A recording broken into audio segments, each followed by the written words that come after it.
TikTok, time to rock. Good evening, good morning, good afternoon to everyone who's watching from all around the world. I'm your friendly neighborhood philosopher, David Wood, and with me now is the legendary Jay Smith. Jay, how are you doing? Well, pretty good. Thanks, David. Good to be here with you. Finally, I've never been on your show before. This is the first time, I think. No, it's strange. I'm actually bad about getting people on the first time. Then it's much easier. Yeah, Jay, why don't you, those of us who are in apologetics dealing with Islam, and those of us who watch YouTube videos are all familiar with the work that you've done. But for anyone who's kind of new to this or new to the channel and who hasn't been following what's been going on over the past couple of decades of Islamic apologetics, why don't you tell everyone a little bit about what you've been doing over the years and a little bit about your background before we jump into the topic? Okay, I think I'm the granddad of all the ones who've been on YouTube. I've been on YouTube now since 2006. So what's that? 14 years? I think YouTube began in 2005. You were one of the OGs. You were one of the guys who saw how important it was back in the day, because I remember your videos, and it would be kind of in random places. You'd be like standing on a hill or something like that, talking about the problems with the Qur'an and so on. No, that was the ladder, David, but you were there with us. I think you came down to No, I will find it. I saw pictures of you about before the ladder. Okay, yeah, well, that was back in London, back in 2006, and we were unpacking, looking at this kind of material. In fact, some of the stuff we're talking about tonight will be very similar to what we were talking about way back in the, goodness sakes, it seems like a century ago. But I've been doing this for about 40 years now, not YouTube, but engaging with Islam since the early 1980s. Now, you can see my gray hair. That makes me the granddad of all of you. But it's fascinating. I don't think I've had it this easy as I have it right now. We've never had it this easy. In fact, in just the last week and a half, we've had a real breakthrough, a real crack in the dam.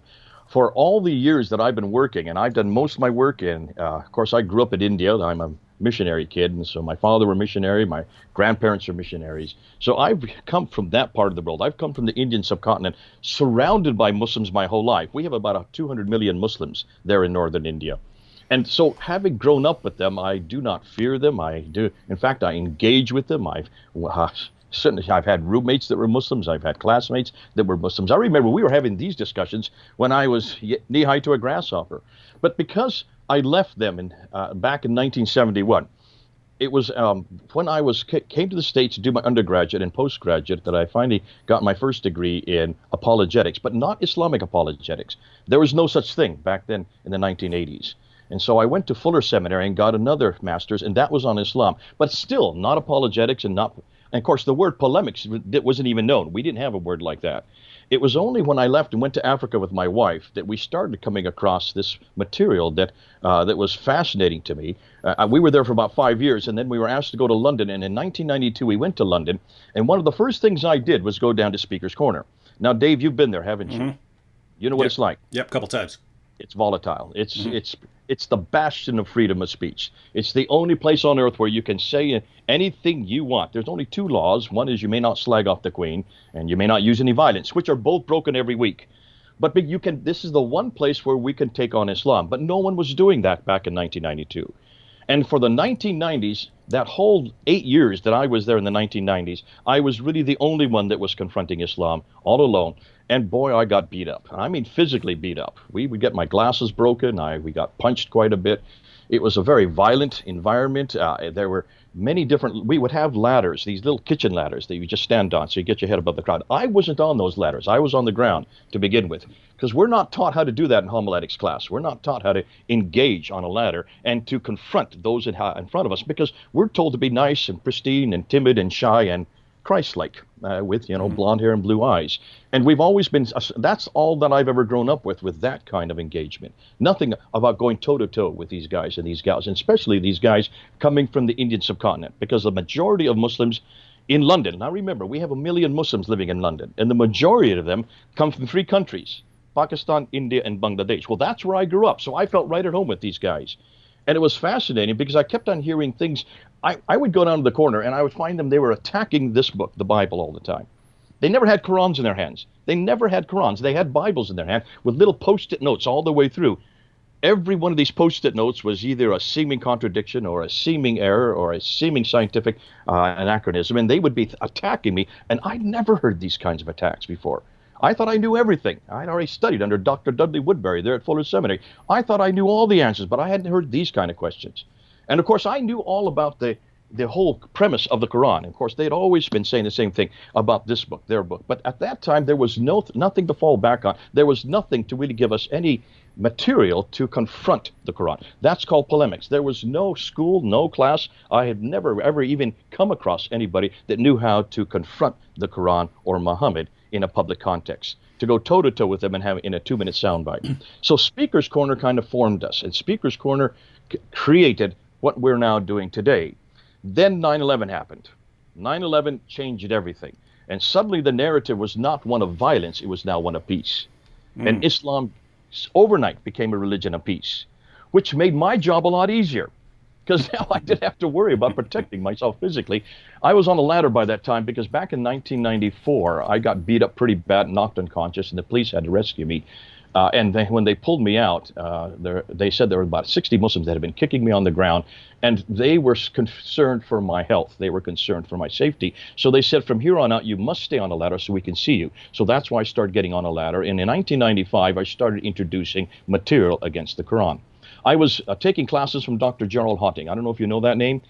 He is one of the revisionists. He is one of the scholars that studied under Dr. John Wansborough, also along with David Cook and also along with Patricia Kroner. They're at School of Oriental and African Studies. And I was taking occasional courses there. I didn't need another master's. I just wanted to sit in on his classes. And I was hearing things that I never heard before. This is back in 1994, 1995. I was hearing things that all the Qiblas of the earliest mosques, none of them were facing Mecca. Things like this, that the Dome of the Rock didn't have a Qibla on it. And that it was, if it did, it certainly wasn't facing Mecca. It was facing somewhere much further north. And then I was hearing things that everything we know about the Quran, everything we know about this preserved text, doesn't come from the 7th century. It all starts to appear in after 690, after Abdul Malik, and that most of everything we know about this man Muhammad was first introduced in 833, yet he died in 632, and that everything we've heard about how the Quran was put together comes from 2 pages in a book called Al-Bukhari, Sahih Bukhari, volume 6, hadith number 509 and 510. And these are, though I'd heard these in the background, David, I never really engaged with them. Well, I started taking this stuff down to Speaker's Corner. And that's why I got beat up so much, because they had never heard this stuff. They didn't know this material. This was new to them. And so it was about 1995, some of the disciples of, what's his name? I can't remember his name right now. He is from Halifax. He's the Muslim Egyptian guy. Not Shabir Ali. He was one that taught Shabir Ali. Anyways, okay. Jamal Badawi? Jamal Badawi. Some of his disciples came to me and says, would you be willing to do a debate with this Dr. Jamal Badawi? He's on his way back from Malaysia. And I said, well, let's do it. Okay, 1990. So this is 1995. This was August 1995 at Cambridge University. And so I did my very first debate with him, and I gave 10 historical challenges amongst what we're going to talk tonight about. So that was in 1995. And he didn't have really any response to any of these challenges. He had not really heard these challenges. All of these challenges I had got from Patricia Kroner. She was there at Cambridge at that time, and I went with her the week before, and we sat in her office, and she helped me really put together my debate.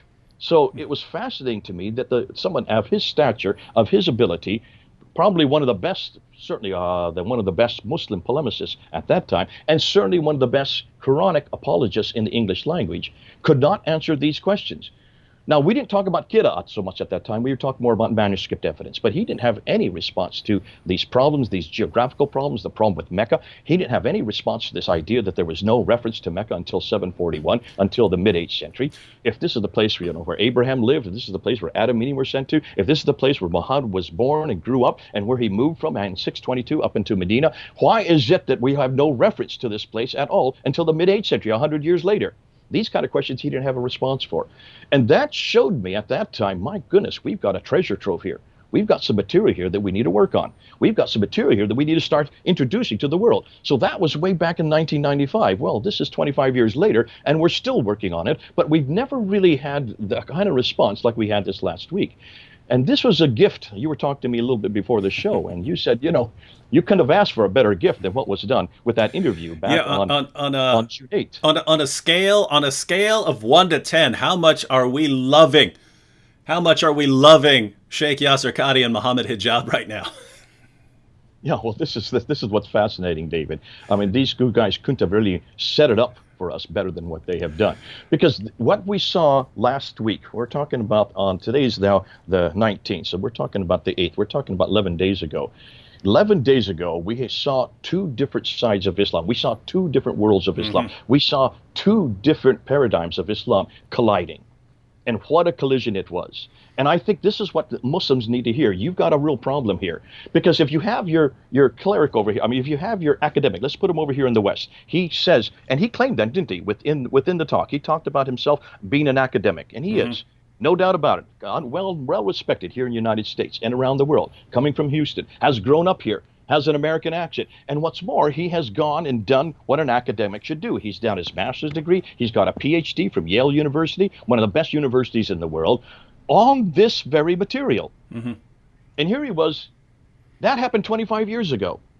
And here he was talking to Mohammad Hijab on this side. Mohammad Hijab, I would suggest, represents about 99% of the Muslim world, what we call the traditional Islam. This is the Orthodox Islam. This is the classical Islam. This is the Islam that never asks any questions any deeper than you just memorize, you just obey. On this side over here, this guy over here, he has a completely different environment. He's grown up not in the traditional world, he's grown up in a very Western world. And so as that, and having gone to places like Yale, he has to ask and answer a whole different set of categories.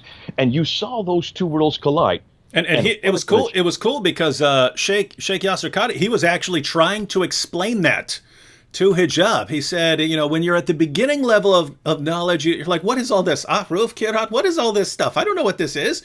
And he said, then once you start digging a little deeper, then you just sort of mindlessly accept what your teachers tell you, and you just simply regurgitate what they tell you. And he says, but if you dig really deep and you start having to deal with the criticisms of outsiders, then you realize you've got some problems here. And so it's funny that he's explaining that to Mohammad Hijab. He's explaining what's going on in this conversation. And for those of you who didn't see it, I encourage you to watch it before it's no longer available. Hijab took that portion of the discussion off of his channel. Yasir Qadhi still has it on his channel as of this moment, but he took down the comments section. So it's still up there right now, and we'll be talking about this here in a few. But he's actually filing copyright claims against people who are sharing the footage. So I had a copyright takedown. I'm going to win it. But that just shows you what kind of panic mode that he's in right now. But in effect, what you've got, ladies and gentlemen, is Mohammad Hijab really seems to believe that there's only one Qur'an, and even if you had to start over from scratch, you could still put together the perfect Qur'an that goes back to the time of Muhammad. He really seems to believe that, and he seems to believe that that's what Yasir Qadhi is going to say, right? If he just pushes him hard enough, that's what's going to come out. He basically thinks everyone has just misunderstood Yasir Qadhi, and so he keeps pushing him. And Yasir Qadhi's going, I don't want to talk about this. And Hijab, well, let me follow this up. And Yasir Qadhi, I don't want to talk about this. We should not be having this discussion in public. And Yasir Qadhi keeps it's almost like Yasir Qadhi the entire time was saying, how much clearer can I make this to you, Mohammad Hijab? This is a bad idea. We should not be having this conversation right here. Stop this. I'm begging you, please stop. And Hijab, okay, well, let me push a little harder then. And so Hijab, and then what happens afterwards? They're both in panic mode. They're both in massive damage control mode. They're both deleting stuff. Yasir Qadhi was right. Yasir Qadhi was right. This would be disastrous to say this in public. And Hijab just kept pushing. And now it's kind of too late. All right, Jay, where were you? Before we get into the interview, I want to show you why Mohammad Hijab had to ask this question. This is not something that's just come in the last few days. This actually began about 4 years ago. And I sent you the clip, and I'd like you to put up the clip if you could. Look and see. Now, before we put the clip up, I want to give some background to it. And I don't know if all of you know who Hatun Tash is. If you don't know, get to know her. This is a real warrior of God, and I have never have more privilege than working with this lady. This lady is absolutely amazing. She's from Turkey. She used to be a Muslim. She now lives in London. And I've known her for about 8 or 9 years now. I got to know her because I was teaching her in Oxford at the Oka Center of Apologetics there. And she was my student, and she thought I was very arrogant, which a lot of people think I am because of the way I come across.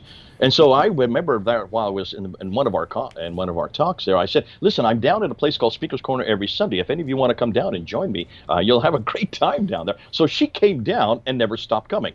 I mean, she got hooked the first Sunday she was there, and she's still down there. Now it's lockdown, of course. We're in pandemic, so she's not there these Sundays. But when she started coming down, we brought her on to Fander, and so she was a member of Fander, which is our organization, and she did a trip down to Morocco. She went down to Morocco to do a trip there to do some teaching, and she needed to get a Quran. So she just walked into the first bookstore she could find there in the marketplace and asked them if she could have a Quran. And they said, well, which Quran do you want?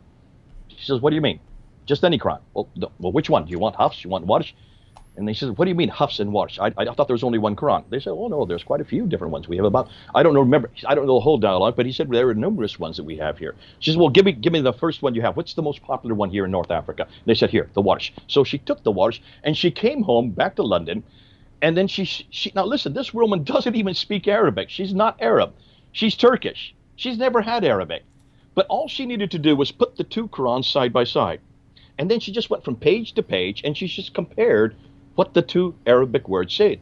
And she saw, well, this word looks different than this word, or this phrase looks different than that phrase. And so she circled them, and then she went back to her Arab friend, and she went back to her Arab friends there in London and says, is this the same? She said, no, that's different. No, that says different. And they would translate to her what the difference says. And then she realized these are completely different words. These are completely different verses. These are completely different meanings.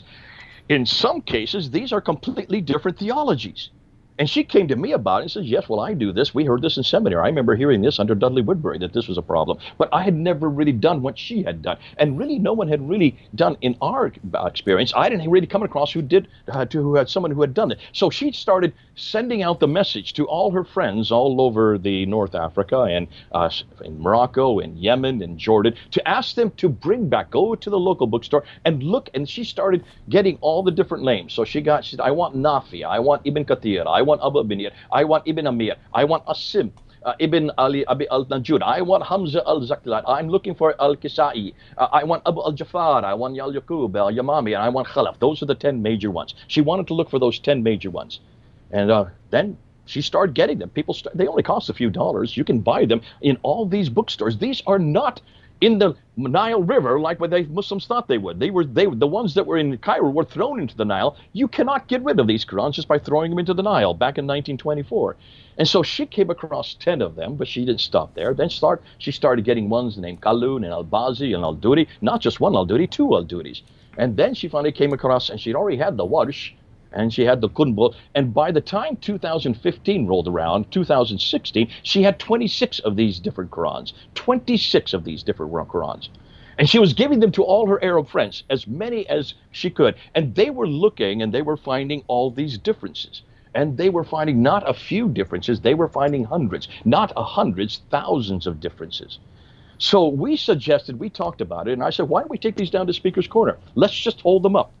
Let's just go and see what would happen if we took these Qurans down to Speaker's Corner and held them up for people to see. So this is in 2016. Look what happened. And take a look and see who's there. I want you to look carefully to see if you see somebody you're going to recognize. Go ahead. All right, here we go. Speaker's Corner 2016, ladies and gentlemen. There is only one Quran, right? And that every Quran in the world is the same. That's what you've been told. You have been told a lie. You run away from truth. Okay, so there are 2 Qurans today, right? 2. More than 2 Qurans. More than 2? 3 Qurans? More than 3 Qurans. More than 3? 4 Qurans? There are approximately 26 of the Qurans. 26 different Qurans.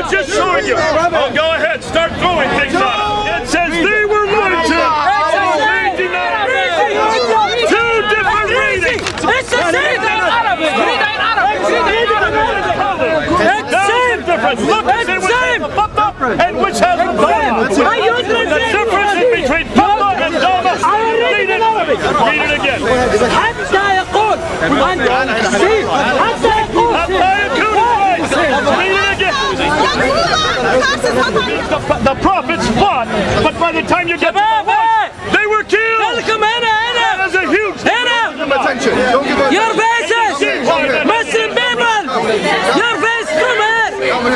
Come. You better go. They're going to make it more and more difficult for you. Did everyone catch the Muslims there at the end calling everyone away from those 26 Qurans? Everyone, back up. Who was the tall man there? Who was it? Do you recognize him, David? That was the mighty Mohammad Hijab. He looks a lot thinner then, doesn't he? Yeah, destroyer of Yasir Qadhi's career. That was him in that crowd. And he was the one pulling all the Muslims away. Mm-hmm. And I've known Mohammad Hijab all that time. And we've known him for quite a few years. And he is about 6'5", maybe 6'8".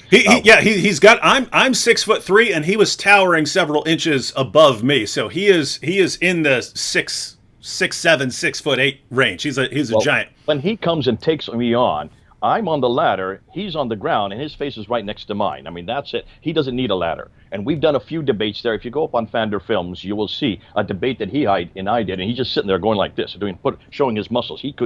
That's about all he could do in that debate. It was on this very material. It was on this very thing that we're talking about right now. So that was in 2016. We went down 3 different times with those Qurans and held them up. The last time we went down there, we almost didn't leave the corridor. They were so upset with us. They did not want us to leave with those Qurans. They tried to grab our bag. They broke the handle. Some of the young men followed us and were trying to get in the way from us leaving the corner.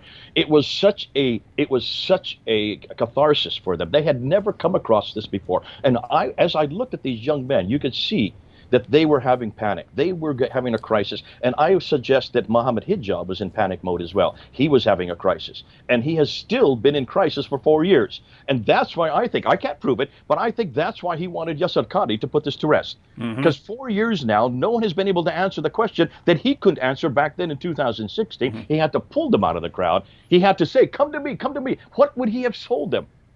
What would he have showed them? You notice they tried to pull the papers from our hands where we were giving side by side, the Hafs and the Warsh, the Hafs and the Kalun, the Hafs and the Kunbal. We were just showing differences, huge differences. We had about 70 out of. Now, listen, since that time, Hatun and her team have found 93,000 differences. 93,000 differences. She now has 37 of these different Qurans. There are 30 that are considered to be standard, or there are 30 that are now supposedly are the standard 10. You have the 10, which are the readers, and they are Nafi and Ibn Kathir and Abu Amir and Ibn Abi al-Dimashq and Asim Ibn Abi, excuse me for my pronunciation, Hamza al-Zalyat and al-Kisa and Abu Jafar and Yaqub al-Yamami and also Khalif. Those are the 10. Those are the 10 major ones. The first 7 plus the other 3. The first 7 that Ibn Mujahid canonized in 936. Look at the date, 936. This is the 10th century. So those are the first 7 that were canonized by Ibn Mujahid. Now, another 3 were then added by Al-Jazari, and he died in 1429. So you're talking the 15th century. Another 3 were added. But with each one of these 10, there are 2 narrators or 2 transmitters. And it's the 2 transmitters, which makes another 20, that gives you 30. So that's how you get 30 of these qira'at. Not 1, not 2, but 30 of them. Where is Hafs in all this? And who is Hafs? We might want to come back to that at another time. But you can then understand why our good friend Mohammad Hijab had to ask this question a week ago. He was having this problem back in 2016, and he was hoping, and he was really hoping, that our Yasir Qadhi, who is a world-renowned scholar who has a PhD in the Qur'an, has done all this work, is well-known all over the internet, has an enormous amount of following in the internet, not as big as you, but certainly in the Muslim world, he is one of the best. And he wanted to come and ask this question, a simple question. And by the way, this is very common amongst Muslims, that they think that, well, even if I couldn't answer this question, my leader could. Or a scholar could, right? That is their attitude. That was always like even way back when I was talking to Nabil, that was his attitude. Even if he would get stumped, I do not know how to answer that. He would have complete confidence that there is a solution, that if he just gets the right Muslim scholar to ask him about it, then he can fix those doubts. And on this issue right here, because you posted, that was posted back in 2016. I posted a clip of you guys showing the 26 Qur'ans back then, and it had like it got like 1.2 million views on my channel. But watching the Muslim responses, it was all the first response is, "Guys, you're so stupid. Those are different translations." And I got that from hundreds of Muslims sending me messages. "You idiot, those are different translations." So you have to explain, no, those are different Arabic Qur'ans. And then the next response is, "Oh, but those are just differences in pronunciation." And you got to, no, they're actually differences in the text. And then the response is, "No, these are just for different dialects." And no, there's something else, right? And they're going down the list. And then it's, "Well, why don't you debate Zakir Naik on this issue," or something like that, right? They really believe that if you get the right guy, if you get the right Muslim scholar and sit him down, he can clarify all this and show you that your doubts are silly, right? And so you're right. Mohammad Hijab gets Sheikh Yasir Qadhi, and Sheikh Qadhi, we're going to ask you, and you're going to fix all these problems. And all of a sudden, Hijab has to realize, whoa, this is not going the way I wanted it to. And are we going to play any clips? Are we going to look at them? We can look at some clips. We can look at some clips. Maybe why don't we just look at some clips and then unpack what's going on here? Because it's amazing, not just the body language, but what he is saying. And he's saying an awful lot more than he should have said, because you and I know that this is going on in the Muslim world, but the vast majority of those who are watching this will not see this. You will probably not even pick it up, but you will need to understand, or you need to see that this is a real clash, but this was also such a clash that you can see that Yasir Qadhi is struggling to shut this down. As David said earlier, he's struggling to shut this down because he doesn't want to take it. And what does he do? All the way through, just take my class. Just take my class. Mm-hmm. I can't tell you now. I can't do it into the camera. But if you take my class, everything will be explained.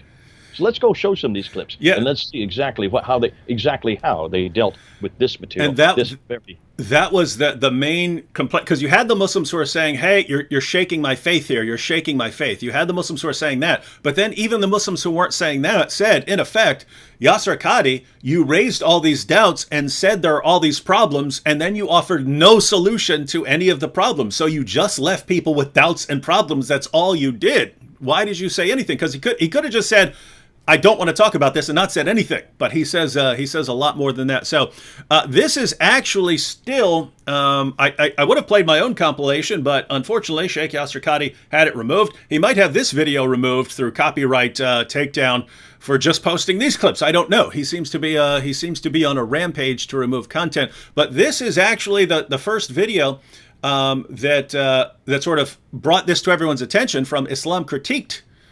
From the Islam Critiqued YouTube channel, and he posted a short compilation of these clips. We'll watch probably half of it, then stop it for to discuss it a little bit, and then we'll watch the rest. So, all right, here we go. Let's see Mohammad Hijab interviewing Sheikh Yasir Qadhi. Every single student of knowledge knows, who studies Ulum al-Qur'an, that the most difficult topics are ahruf and qira'at.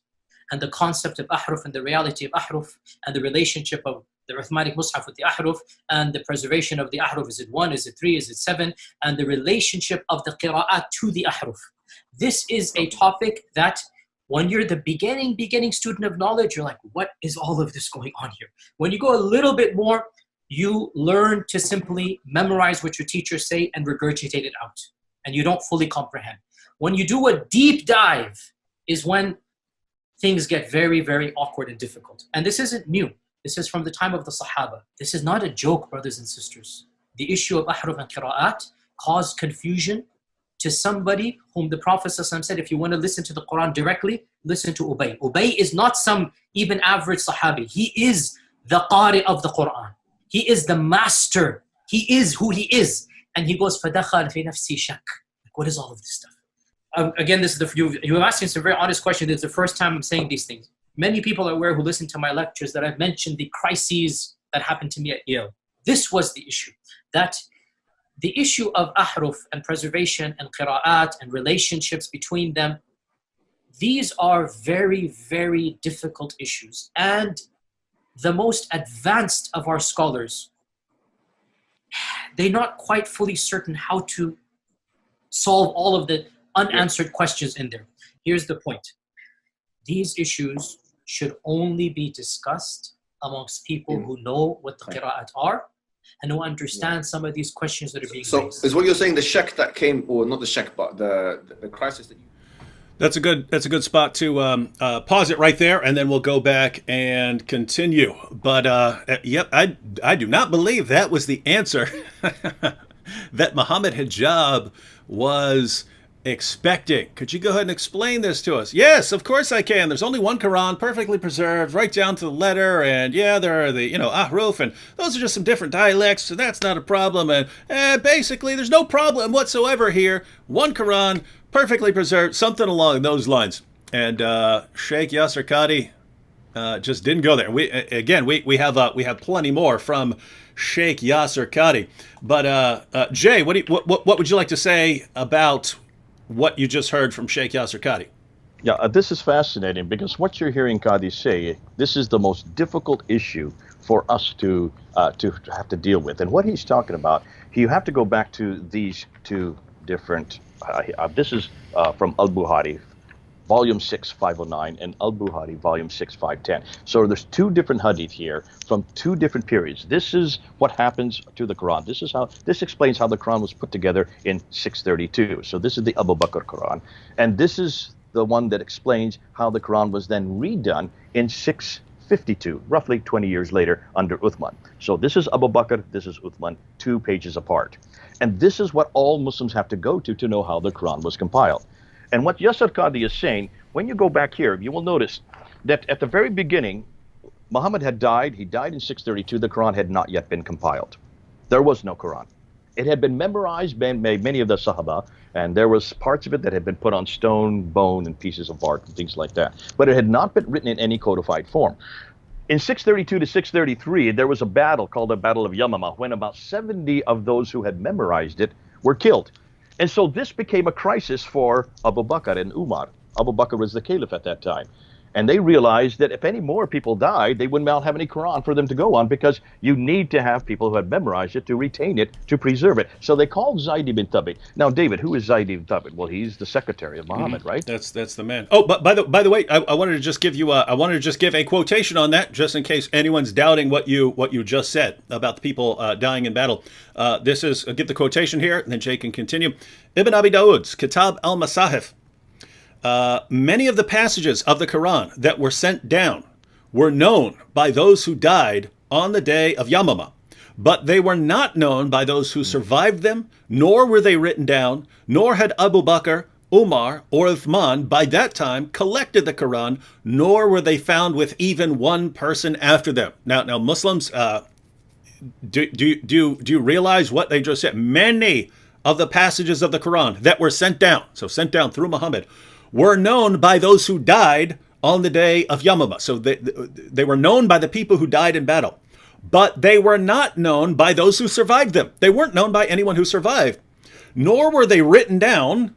So they hadn't been written down, and no one had and there was no one alive who had them memorized. Now guess what? If no one alive had them memorized and they weren't written down, what's that mean? It means they're gone.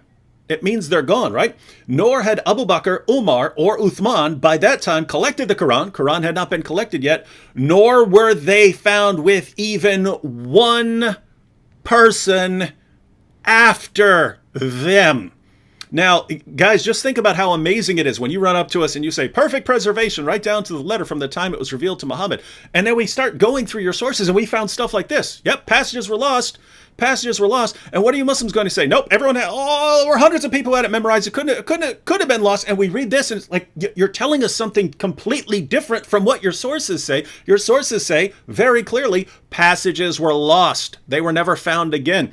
And Jay, isn't that's the basis for collecting the Quran into a book, right? Before that, they're thinking, before that it seemed that,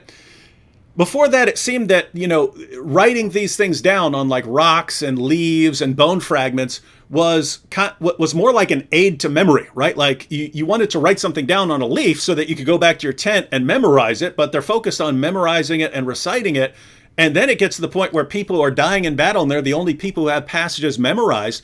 And wow, we don't have those. We don't have those passages written down anymore. We can't find. We don't have a copy of those. Hey, we need a book form. So now we need to change the emphasis to having this in an actual book, so that as we die, we don't lose more. And the reason this is amazing is, every Muslim tells me, well, it doesn't matter if you have all these different versions of the Quran and you have all these Qur'an and so on, because there are so many millions of Muslims who have the Quran perfectly memorized. If you go back to the beginning, they seem to realize that is a really, really, really bad way of preserving a text. And so they said, look, we need one copy. We need one copy right now. So Abu Bakr made sure they had one copy, so that as people die, there's a Chinese proverb that says, I think it's the weakest ink will outlast the strongest memory. And they had to find that out the hard way. Go ahead.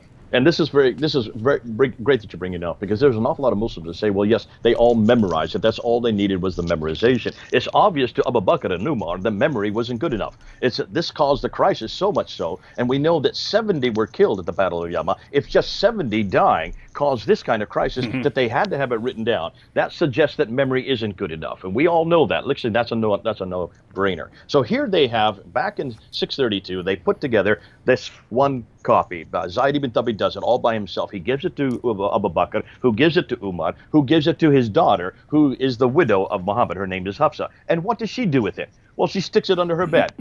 Rather a stupid idea to stick it under your bed. Why would you put it under your bed if this is the only copy you've got? If this is the one and only copy you got, it stays there for 20 years.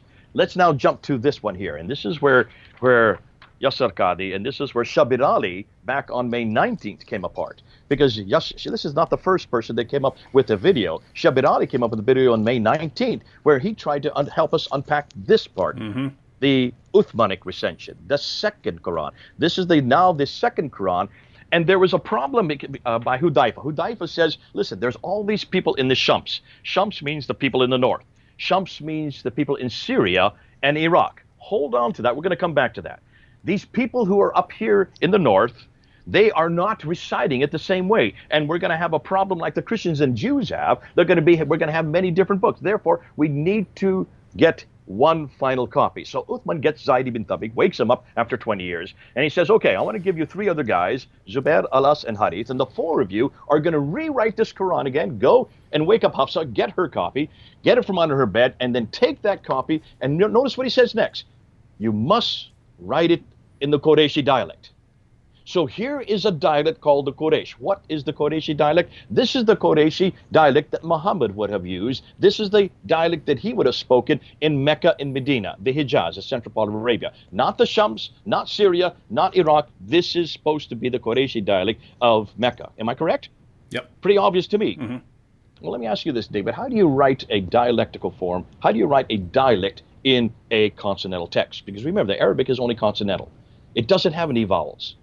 Those were added much, much later. The Dhamma, the Kasra, the Fatha. How do you write a consonantal text in a dialectical form if there's no dots? There were no dots in the 7th century. So what does this mean? Does this make any sense to you? No, never has. And I think that's what Shabir acknowledged at the story of the Ahruf. He says, yeah, this could refer to dialects and so on, but he says, but Muslim scholars can't agree on what this means. That's the same thing Sheikh Qadhi says, even going back to his book on the sciences of the Quran, that Muslims have all these different theories. And even in the interview with Hijab there, he said Muslims have all these theories, and some of them can explain more than others, but none of them can answer these pressing questions that are coming from outside the fold of Islam. But basically, no one knows what they mean. That they have the, and matter of fact, this is a perfect example of what he's talking about when he says that here in Islam, we see an issue and we push a little bit, and then we give an answer, and then when we get an answer, we say, okay, that's good. He goes, the non-Muslims, they don't have that red line. He says they just line. Yeah. We haven't come to that yet. Yeah. I was going to hold on to the red line because that's the best thing I've heard yet. But hold on. Let's don't jump on it because that's going to come up in the next clip that you're going to show. And here I just mean that he's breaking it down that they will just keep asking questions, and so the Muslim response is, a Muslim hears, oh no, there are these different ahruf. what is that? What could that be? And then the explanation comes, oh, you see, it's just differences. It's just differences in dialect. And the Muslim said, "Oh, okay. See, that's good. That's good because I believe that's all he needs. That's good enough for me." But if you were to bring that up in a non-Islamic context, they're going to push back. What are you talking about? They're going to say the stuff you're just saying. What are you talking about? Yeah, go ahead. You're jumping ahead, and you're coming up with some of the choicest material that we're yet to unpack. But let's hold off because we want to hear Qadhi say that. Because what Qadhi says is absolutely informative. But anyways, here we are. We're back, and they're saying, write it in the Quraysh dialect. I'm making a point about this because you're going to see what and who Hafs is. You're going to see the one that they did choose is the wrong one, nonetheless. So they do this, and they write it up, and they get it finally in one codified form, and then they send it out to all the provinces. Now, according to tradition, as long as I've been studying it, we've always talked about only 4 cities, Basra, Baghdad, Damascus, and Medina. Those are the 4. And we have 4 different people that were the reciters that actually were responsible. Ubay ibn Ka'b, that's what he's talking about. Remember he said Ubay ibn Ka'b? Mm-hmm. Ubay, he was the best. He was up in Damascus. His was the best. You have Ibn Masud, who is in Baghdad. You have Ibn Musa, who is in Basra. And you have Zayd ibn Thabit, who is in Medina. So those are the 4 men who go with the reciters, who are the ones responsible for these 4 different codices. But that's not what it says in Sahih. It's not what it says in Sahih Bukhari. Read it again. It says to every province. There were more than 4 provinces. Let me name them. Basra, Baghdad, Damascus, Jerusalem, Cairo, Alexandria, Aden, Herat, and Nishapur. How many did I just do? That's 9. There were actually 9 provinces. So whether it's 4 or 9, I would like to find that one, even one of those 4. I would like to know where that one of those 4 that was in Basra, Baghdad, or in Damascus, or in Medina. Give me even one of those 4, because I would like to know exactly what was written there. What we do know is that immediately after he did this and sent them out to the provinces, he took all the remaining manuscripts. Hold on a minute. I thought these were recitations. Recitations aren't manuscripts. Recitation is something you do with your mouth. Recitation, a dialect, is how you pronounce it. You can read the text, the consonant, but you pronounce it different if you're in Morocco than the way you pronounce it in Cairo, and different than the way you do it in Jordan. And depending on where you are, what you see in the text and how you pronounce it are 2 different things. So how can you then take manuscripts and burn them? This is exactly what he did. He burned manuscripts, not people's tongues, not people's recitations. So that's where Shabir Ali got it completely wrong, because he was trying to say that these were recitations that were different. That's why they had to put it into one dialect. The difficulty even with that is there was no way that you could have it in a dialectical form in the 7th century. The dots had yet to be invented. Those were created in the early 8th century into the mid-8th century, canonized in the late 8th century. And once you had all these dots, once you had these dots above and below the lines, and remember, there are 28 letters in the Arab alphabet. There are about 15 that are unique, but there are 6 that don't need any dots. All the other ones need dots to know what you're talking about. So if you have just one little curly face or smiley face, if you put a dot above it, it becomes a na. 2 dots above it, it becomes a ta. 3 dots above it becomes a tha. 1 dot below it becomes a ba. 2 dots a ya. Na, ta, tha, ba, ya. You can get 5 different letters just by putting the dots above and below the lines. Can you then understand that when you all of a sudden get a whole proliferation of these dots, then you have a proliferation of different words, do you not?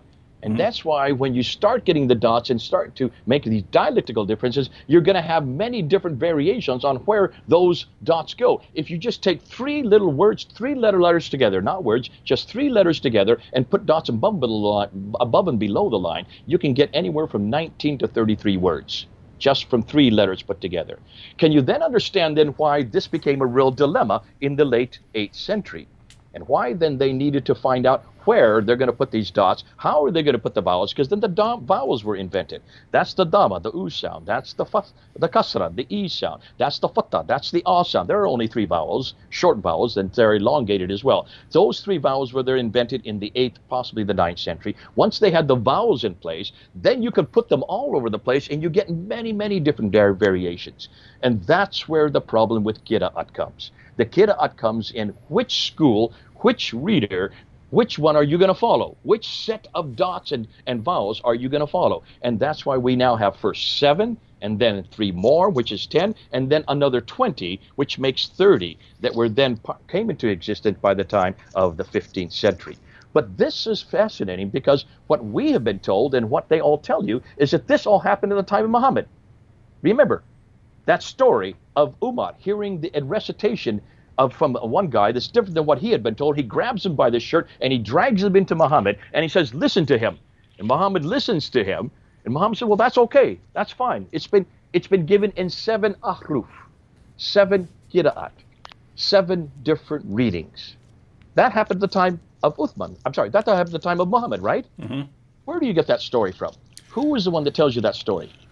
You have that in Bukhari, right? It's Al-Bukhari that tells you that. And when did Al-Bukhari die? He died in 870. So who was the one that canonized that viewpoint? That's Ibn Mujahid. He died in 936. So this story about Muhammad and what was going on in Muhammad's time about these different 7 readings, that comes from the 9th and 10th century, redacted back onto the 7th century. David, do you know of any place in the 7th century where you can find this story? No, but I don't know where we can find any stories okay. about early Islam. So everything we're going to hear from the Muslims, everything we're going to hear from Yasir Qadhi, everything that Muhammad Hijab is dependent on is not from the 7th century. It's not even from the 8th century. It's all from the 9th and 10th century. Now let's ask ourselves as a Christian, are you dependent on if you're going to take the same category for us as Christians, that means we would know nothing about Jesus Christ. We would know nothing about who Matthew, Mark, Luke, or John were until the 3rd century.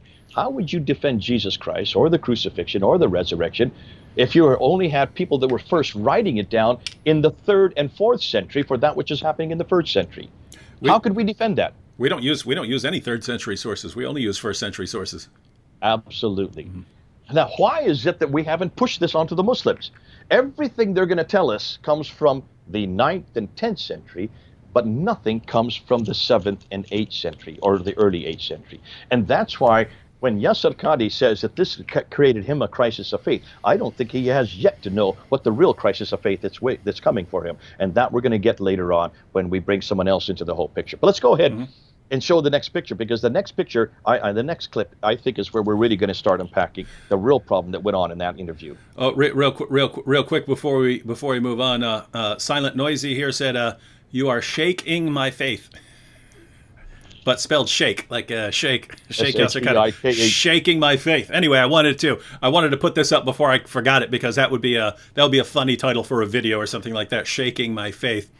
Given all the people who say their faith has been shaken by Yasir Qadhi's recent admissions. But I just wanted to bring in one thing before we continue with the video, all along the lines of Uthman burning all of the manuscripts. Guys, do you see how Islam really hasn't changed down to the present time, right? Once they start realizing, wait a minute, we've got all these differences in the way we're reciting the Quran and so on, and this is going to cause this huge crisis. And then you get down to the present time.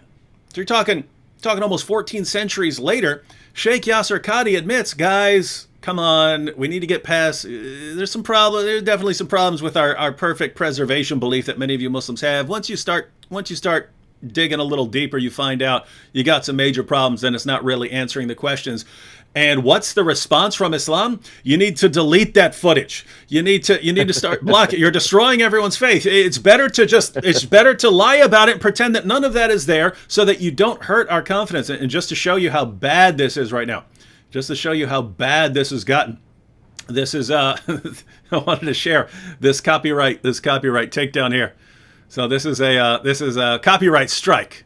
And if you look towards the bottom left-hand corner, you see right under where it says strike on June 19th. So that's today. Strike on June 19th. Look right below that. Content removed by Yasir Qadhi. Content removed by Yasir Qadhi. This is a copyright takedown because I was playing some clips from his video. Now, anyone who knows anything about how copyright works, you can take clips of people's material, especially if you're using those clips or quotations for the purpose of education or criticism, which is exactly what I was using those clips for.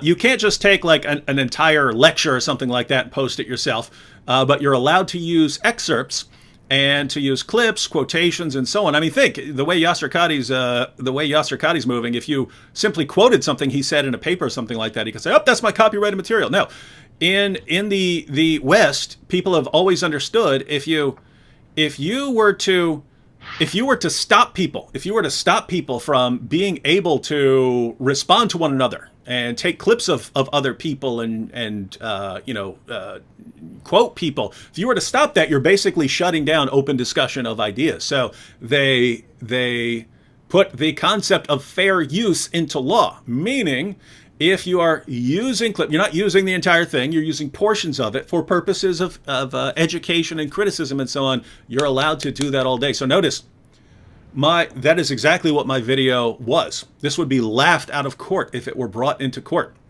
Sheikh Yasir Qadhi, when you go to do this, they make sure you understand what is allowed and what is not allowed. So Sheikh Yasir Qadhi knows that he is deliberately filing a false copyright complaint to get my material taken down temporarily, because there's no way I would lose this, right? Eventually the video that was taken down, eventually that video will be back up. It's indisputable. It could be, a couple weeks if he agrees that his copyright complaint is bogus. It could be longer than that if he actually wants to go to court, in which case he's going to have to pay all my legal fees when he loses and the judge laughs it out of court. But here's the point. He's so desperate to shut down me pointing out what he said. That's all that video was. It's me criticizing what he said, me pointing out, look at all these things he just admitted. And after the backlash he got from his own community, from the Muslim community, you're destroying our faith, he had to take that down. You can go to his video now. There are no more comments. Why? Because if you read through the comments, I wish I'd screenshotted them. I did not. I should have anticipated him taking these comments down, because Muslims in the comment section were saying things like, you are destroying my faith and you are going to have to answer before Allah on why you destroyed my faith on the judgment day. They were saying things like that. And so he just took down the comments so he wouldn't have to see these. But notice, I don't want to see all these comments. Block them. This guy's taking video clips to expose what I said, which is what you're supposed to do, right? This how open dialogue works. So no, I have to file a false copyright to get rid of that material. What is this? These guys are the modern day Uthmans. Mohammad, Hijab, Yasir. These are the modern Uthmans, burning all the evidence that exposes them. These are awesome times, guys. As easy as it is to look at something like that and get mad, once you understand what the panic, the fear that is underlying their actions right now, the panic mode that they're in, the desperation in that community. Sheikh Yasir Qadhi knowing that, wow, Muslims are attacking me. And unbelievers are using it to destroy people's faith in the Quran. I have to silence all this. And notice, there was only one way out of this. Once he said all that stuff in Mohammad Hijab's interview, there was one way forward for Yasir Qadhi. For him to say, okay, I said, it's a long discussion. You really have to understand. So I'm going to post a 20-hour series going through all this to help everyone understand. And then you'll understand why we can still believe the Quran is the word of God, even though it has all these problems. But he doesn't want to do that. Why? Because he still does not want Muslims to know about those problems. And so there's no way out. And now they're in lockdown mode. We need to lock all this stuff down. They're going to scramble. They're going to get, Hatun is has multiple copyright strikes against her channel from Adnan Rashid, from playing clips by him. They're all using the same method. They're all filing fake copyright claims, hate speech claims. They're all doing it. Why? Because they are in the tradition of Uthman, where you destroy the evidence, hide the evidence, instead of actually dealing with the evidence. Anything you wanted to add, Jay, before we watch some more? We haven't said what the whole problem is. Why is it that they are so concerned with preserving the text? And it has nothing to do with a desire on their part. It has nothing to do with something that's come out in the modern day. This has to do with the Quran itself. The Quran makes that claim. In chapter 85, verse 22, it's very clear that the Quran itself are derived from the preserved tablets. These are the eternal tablets. These are the uncreated Quran. So it makes that claim itself. In chapter 10, verse 15 of the Quran, and in chapter 15, verse 9 of the Quran, and in chapter 18, verse 27 of the Quran, it says that Allah preserves the Quran and guards it from corruption. So if the Quran makes this claim that it's guarded by Allah himself, then there can be no human interference, there could be no human interaction. This cannot have any human intervention at all. if that is the case, it destroys not only God's work, but it destroys this inimitability. And they have to claim this inimitability. So they're between a rock and a hard place. Even Yasir Qadhi is between a rock and a hard place. And you're going to see that later on in the clip. You're going to see how he then comes and solves this problem. Because good old Hijab wants him to solve this problem. Watch and see. It's not going to come up yet. It'll come up later on. Look and see how Yasir Qadhi solved this problem 25 years ago at Yale University. He has to preserve the text because God preserves the text. And this is the eternal text. We don't make these claims about our Bible. Thank God we don't make our claims that our Bible is eternal. Thank God we know that it was written by man. We don't make the claims that it is eternal. We don't make the claims that it was sent down, inspired by God, but not eternally and sent down like it was to Muhammad over a 22-year period between 610 and 632. We would say that it was complete when it was formed, like the Muslims, but as far as unchanged, that's the other thing they have to preserve, the idea that it never changing. Because if it is changed, that's human intervention. Once you admit any human intervention with even one word, with one letter, even some Muslims say even with one dot. Once you do that, you're then saying that man has now interceded for God. Man has now changed God's holy word. And that cannot at all ever be admitted to. So you can see the dilemma, not only for the Yasir Qadhis over here, but also the Muhammad Hijab. They have to hold up this inimitability. They have to hold up this preservation. They dare not acquiesce, whether they are from the academic world or whether they are from the traditional world. They cannot acquiesce on this one point. On that, they are both agreed. So how are they going to come to this conclusion? Let's see what Yasir Qadhi says. And by the way, you mentioned the position that Yasir Qadhi is now in. When he came out and admitted all this stuff that we're going to be watching here, when he came out and admitted this stuff, Muslims obviously went into a rage that he was hurting their faith and so on. But, you know, people like me, I was looking at it going, wow, I have a lot of respect for this guy for admitting all of these things right now, even though there's going to be a backlash. I have respect for him for his willingness to face the backlash that's going to come to him. I have to respect his courage in speaking truthfully. And then, of course, as soon as the backlash, so at that point, he could have stood his ground afterwards. He could have stood his ground and said, look, I know I upset a lot of people. I know you're upset at me, but, you know, ladies and gentlemen, brothers and sisters, I can't lie to you. I can't lie to you. There are some issues here that if you've been told perfect preservation right down to the letter, it is not true. It's not true. What do you want me to do? Do you want me to lie to you? I'm not going to do it. I'm not going to do it. And if everyone uses this against me, then so be it. I'm not going to lie. I'm not going to diverge from the truth. He could have did that, and he would have had my perpetual respect for that. Instead, as soon as the backlash came, he immediately backed down. He blamed Islamophobes. He said, "This is all Islamophobes. They're all doing this, and they're taking things out of context and so on." And then it's now I need to get rid of the comment section, start filing false copyright claims. And so now whereas before it would have been Muslims upset at him and other people actually respecting him and taking him more seriously. Now, instead of that, it's Muslims are still angry at him, and I view him as a coward now. I view him as a total deceptive coward, right? If you're filing a false copyright complaint to cover up information because your feelings are hurt by the backlash, now I regard you as a lying coward. So now he's in trouble with everyone, and we'll see why. All right, here we go. Well, let me get to the clip. Let me just say one more thing.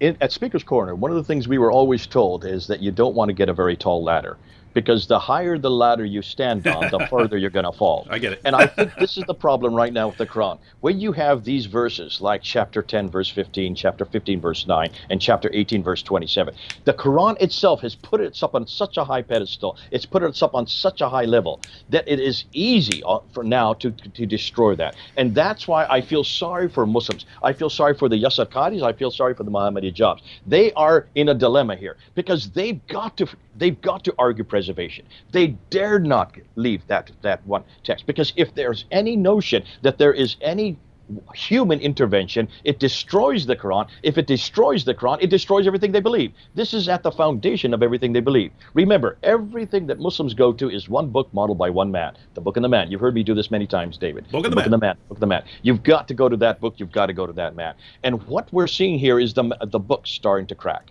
We're seeing the edifice, the bottom rungs starting to fail. And that's why what you saw there a week and a half ago was not just the two worlds colliding. It was also the two worlds realizing we don't know how to defend this. We still don't know how to defend this. That was 25 years ago he had that crisis. Let's go and see how he does it. Let's see what he says. Here we go. Back to Sheikh Yasir Qadhi and Mohammad Hijab.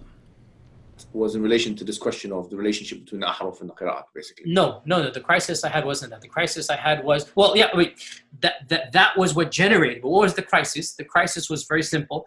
Traditional understandings of ahruf and qira'at cannot answer some of these pressing questions that are now being poked by our people outside of, by our academics, by their academics outside of the faith tradition. You see, in a Muslim environment, there's always some respect that we have for the Quran. We should. In a Muslim environment, we'll press a little bit and then we'll say, okay, khalas, sami'na wa ata'na. And that's great, alhamdulillah. When you go to academia, they don't have that red line. And they're going to just, you know, the famous story of the emperor with no clothes. They're going to just point out, no, that doesn't make any sense. Well, that's not true, and this and that. And they'll bring issues, which I'm not going to mention explicitly, that you know are true because they're in your own books. They're not inventing anything new. They'll bring you riwayat, and they'll bring you athar, and then you add to that very well-known issues of, I don't even want to be explicit. And then you bring on top of that makhtutat, and then. And it's very clear to you and to every single very advanced student and specialist that the standard narrative has holes in it. That's what I'm going to say. The standard narrative does not answer some very pressing questions. These are now well known within the Western Academy, that they're bringing forth issues. Their level of now knowledge is leaps and bounds above what it used to be, 100 years ago. What is happening in the last few years is not me anymore. It's the Western academics. These problems are now becoming mainstream. And by and large, our ulama in the Eastern world are not aware, by and large, of what's going on in the Western side of things. And they're not answering those questions in a manner that it needs to be answered. Well, those are the Yasir Qadhi clips we had pulled up. But guys, if you take nothing else away from what Sheikh Yasir Qadhi said, just remember that there are holes in the narrative, ladies and gentlemen. There are holes in the narrative. What's the narrative? Well, it's that Muslim scholars have all of this stuff figured out, and all, for the narrative at the popular level, it's perfect preservation right down to the letter. And if you do a little research and you start coming across all these differences in different versions of the Quran, like if you actually look at the different Qurans that Hatun Tash puts out and so on, if you look at those differences and you start wondering, well, don't worry, scholars have all of this figured out. They understand, we've got the ahruf and we got the kirat, and we understand the relationship between the ahruf and the kirat, and how that all relates to the Uthmanic recension. We understand how all of this works together, and that's what you'll hear at the popular level. If you start digging into this, you'll start to hear, oh, we've got all this figured out, and Yasir Qadhi lets the cat out of the bag and says, there are holes in the narrative. There are problems with this story. Jay, did you want to comment on some holes in the narrative? My goodness, I was just writing this. I wrote these notes down as he was going through. The traditional understanding of ahruf and kirat cannot answer pressing questions by Western academics. See, we're the problem. Mm-hmm. It's the Western academics that are the problem. Now he's blaming us for even asking these questions. But I love it when he talked about that red line. And he put his hand up there and he says, there's a red line beyond which we don't go. See, we have a respect for the Quran. We have a respect. We won't go beyond that.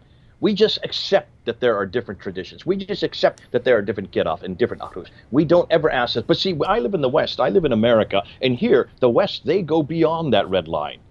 There's the problem. And you Easterners, those of you in the East, those of you in the traditional crowd, you don't have to live in the world that I'm living in, is what he's saying. I have to live in this world. I got my credibility. I've got my reputation to worry about, and I have to straddle both worlds. Can you see? He did not want to answer this question because he still has that reputation from Yale University and now from all the different TV shows he's been. He's been all over the TV here in the United States. He is the moderate face of Islam that everybody loves. And he's got to still live in that world. And he's still got to be able to communicate that world. And he still has to maintain some type of balance. But over here in the traditional world on this side, you've got a whole different category of people that want him to come hand down and just say, this is not a problem. This is not a problem. And he says, listen, that's where you are. You don't go, you don't want, you know it's not a problem because you don't go past that red line. I don't go past that red line. I cannot go past that red line. Except 25 years ago, and remember, he said, I had a crisis, and this got out of the bag now. He didn't want it to get out of the bag. If you look at the first hour and 20 minutes, you can see that they brought this up. And that's why it's fascinating that he's blaming even the converts coming up in Mohammad Hijab's,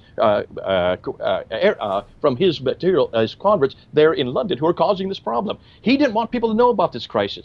And what did he say? It's fascinating. This crisis, when Mohammad Hijab said, well, is this the crisis? Is this? No, that's not the crisis. He said, no, that's not the crisis. The crisis was of understanding and knowledge. What understanding? What knowledge? Well, really, it's this. But he didn't want to talk. He didn't want to say that this was the crisis. But this is exactly the crisis. It's obvious that this is the crisis. And that's why he doesn't want to talk about it. He doesn't want to do it in a 20-minute soundbite. And he said that this is not for you to. This must be done behind closed doors. And then we're going to get the damaged stuff coming up. But it's fascinating that he's talking about this emperor with no clothes on. Yeah. Remember he brought that up? Yeah. And then he quickly shut up. He didn't want to go through with that because he realized he is the emperor with no clothes. Yeah. Actually, he is the one that's actually that the emperor. He is the one that's naked. Or really, all of Islam and its presentation of the history of the Quran, right? Like they're walking around like we've got this awesome explanation here. We've got this perfect book, and why did he bring that into the conversation? Yeah, I know. Does he not know the rest of the story? Yeah, Does he not know about the little girl that actually says, "Well, he has no clothes on." Yeah, guys, do you understand the story? This is Yasir Qadhi brings it up, right? He says he brings it up. Yeah, and he says stopped it halfway when he realizes, I'm the one I'm the emperor. Yeah, and that's and the Western academics are the kids who say, "Look, you're naked. What's wrong with you? You idiots! You're naked." Right, and so he immediately shut that one down.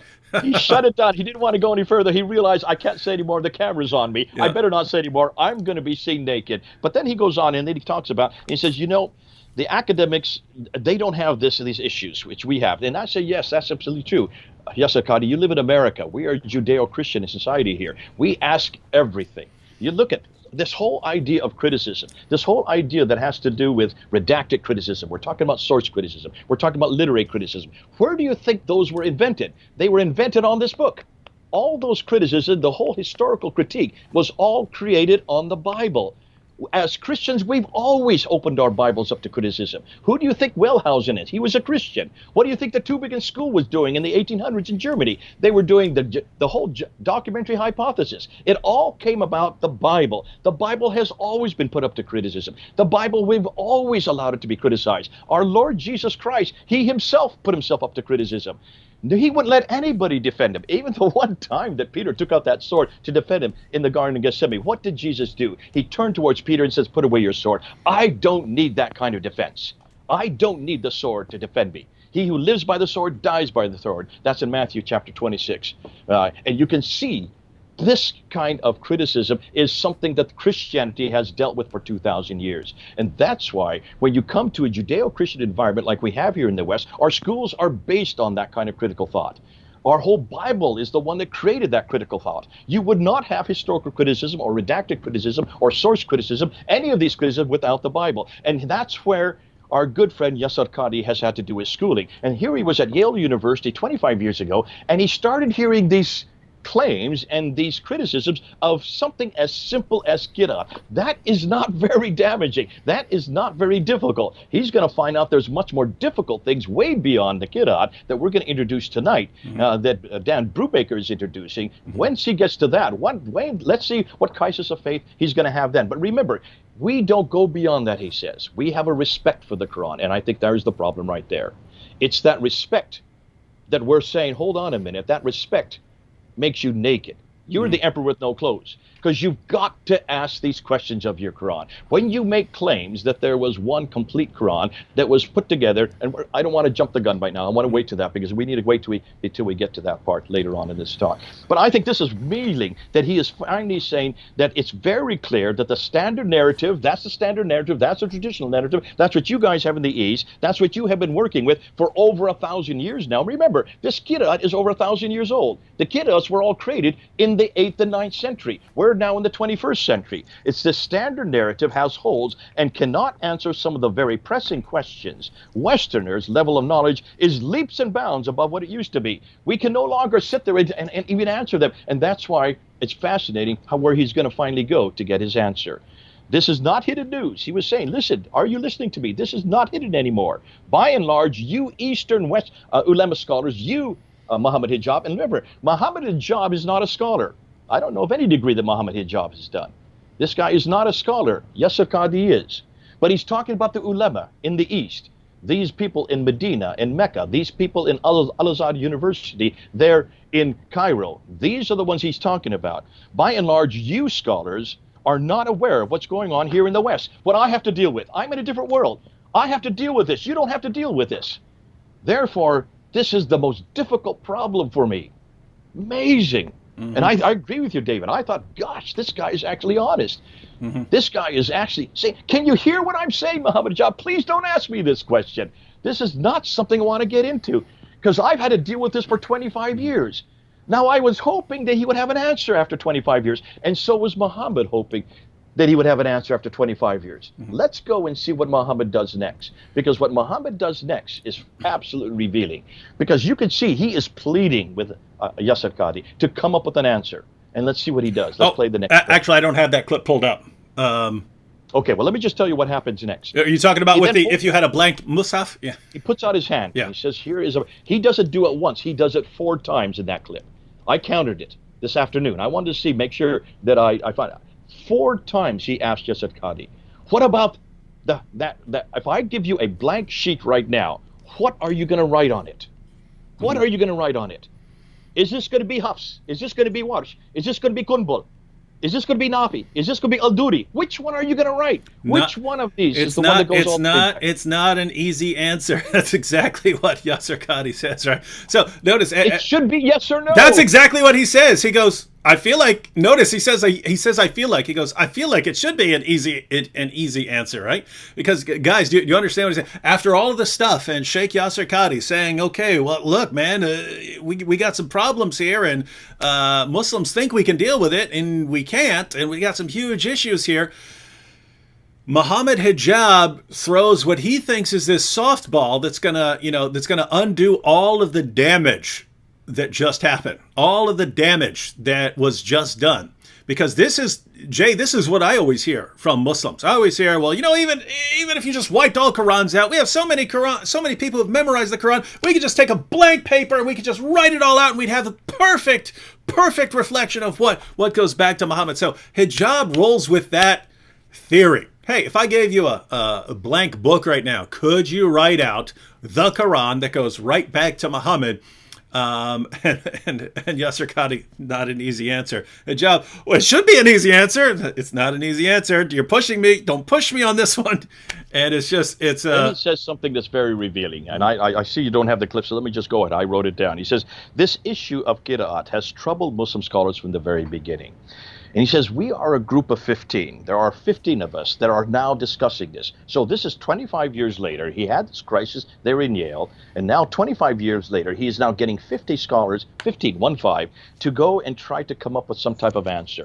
And he says, there are 15 opinions about this, but none of us have an answer fully the question that are raised. We can't even answer it yet.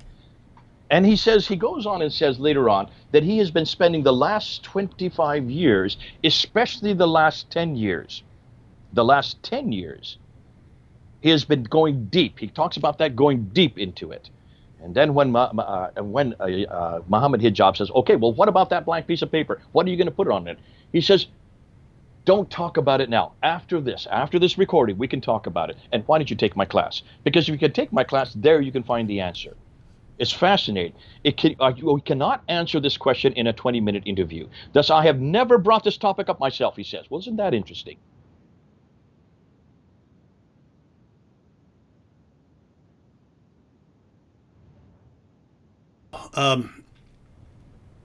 Do you have any more clips, or can I just go and continue on what he did say next? Yeah, you continue on. I'm going to see if I can actually get the clip so we can actually watch it so that everyone knows that we haven't misrepresented them. So I think I can actually pull that. I think I can. I don't have the clip pulled up here. I basically have to get it on this, because this is where I have a program for downloading clips, and can shift it over there. But probably take me 3-4 minutes and something like that, and I can have the clip pulled up.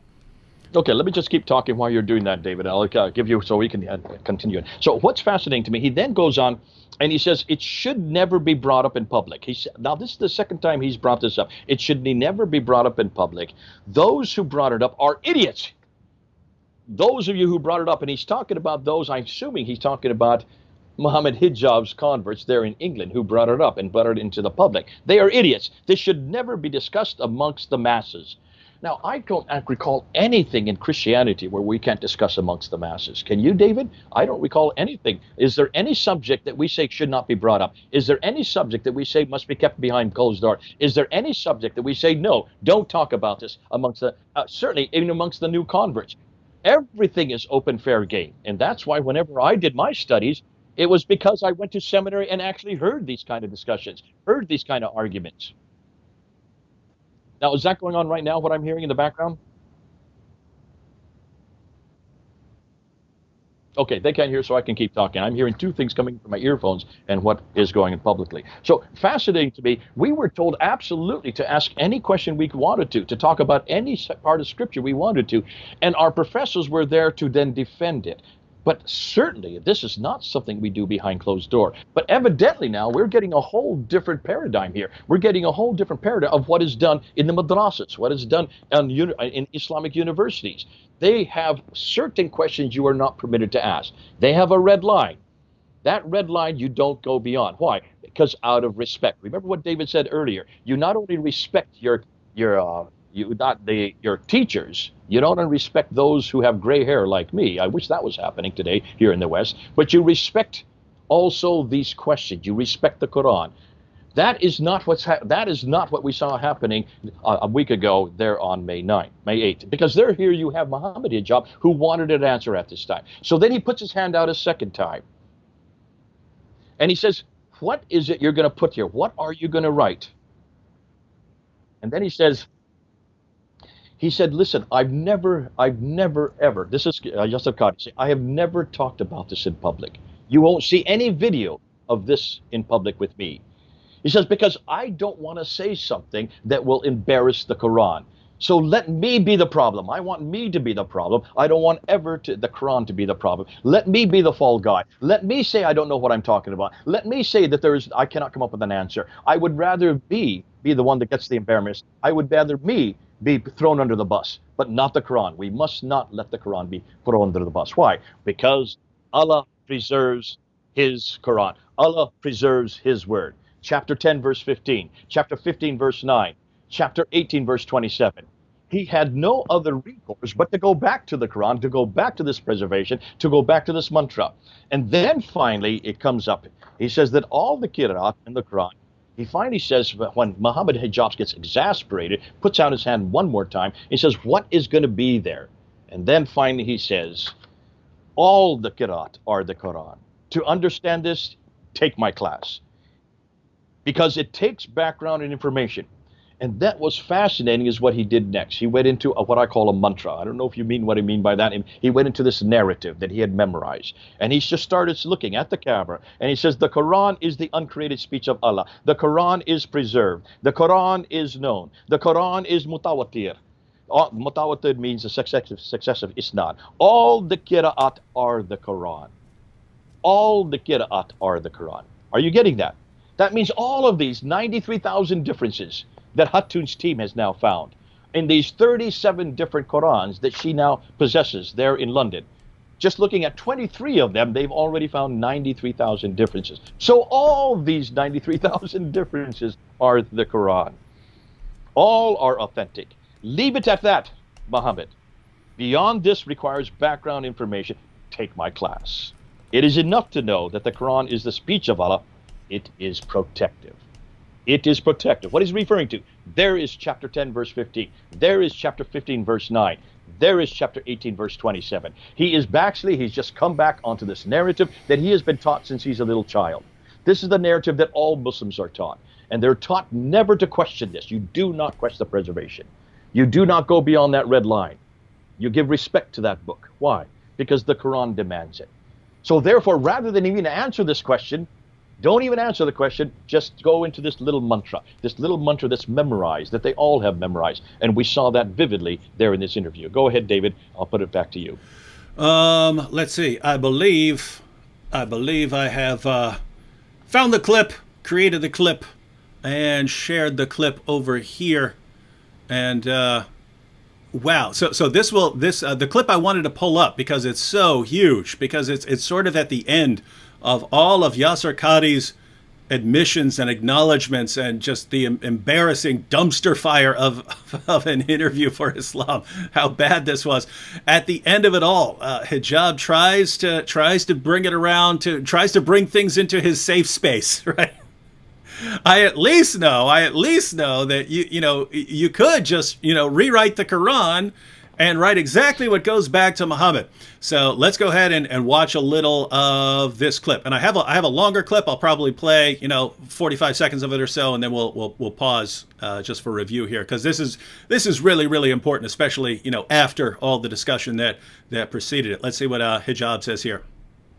So I think if I were to give you a blank mushaf, yeah, and tell you to write what is munazzal verbatim from Allah into that mushaf with no human interference, would you write something which corresponds? It's not an easy answer. It's not an easy yes or no. It is enough for the Muslim to believe that the I think Quran this should be an easy yes or no, though. Yes, Qadhi. I have to. Okay, very, very well. So, yeah, Mohammad, after we get off this phone call, I just wanted to pause it there because, man, we could watch that like 20 times. Notice the flow of the discussion here. I'm going to throw you a softball here. Obviously, you being a great scholar, you could put together, even if you're acknowledging there are all these problems and all these questions we might not be able to answer, at the very least, if I gave you some blank paper, you could write the Quran that goes back to the time of Muhammad. It's not an easy answer. And Hijab replies, I think it should be an easy answer. And Yasir Qadhi's response is, okay, if you want to believe that. But guys, if you think about the position that Hijab was putting Yasir Qadhi in, right? Yasir Qadhi has to live a double life. He has to live a double life. He goes amongst Western scholars in order to get along and be respected amongst Western scholars. He can't be spouting complete idiotic nonsense like one Quran perfectly preserved right down to the letter from the time of Muhammad. He would be laughed out of Yale for saying something that ridiculous, right? But on the other hand, he can't be saying the stuff that he would admit at Yale in a scholarly environment. He can't say that amongst your regular Muslims because it will completely destroy their faith in one Quran perfectly preserved right down to the letter. So he can't say certain things. He can't say the things that someone might want to say amongst the popular level Muslims. He can't say those things among scholars, and he can't say the things he would say among scholars. He can't say those among popular level Muslims. Yeah. So this is what Jay is talking about with this worlds colliding. They are colliding in this person of Yasir Qadhi, and Hijab forces him into it. Hijab says, all right, here you are. Oh, worlds are colliding right now. Now you tell us something. You tell us something that all the scholars are going to agree with and Muslims can agree with. And Yasir Qadhi, nope, can't do it, because these worlds have to be separated. And that's why he keeps saying you can't have this discussion in public. You can't talk about this. You cannot. Muslims are not ready for the truth here. And so it's just amazing. Yasir Qadhi, what he's saying is, these worlds cannot be brought together. They have to be separated because one would destroy the other.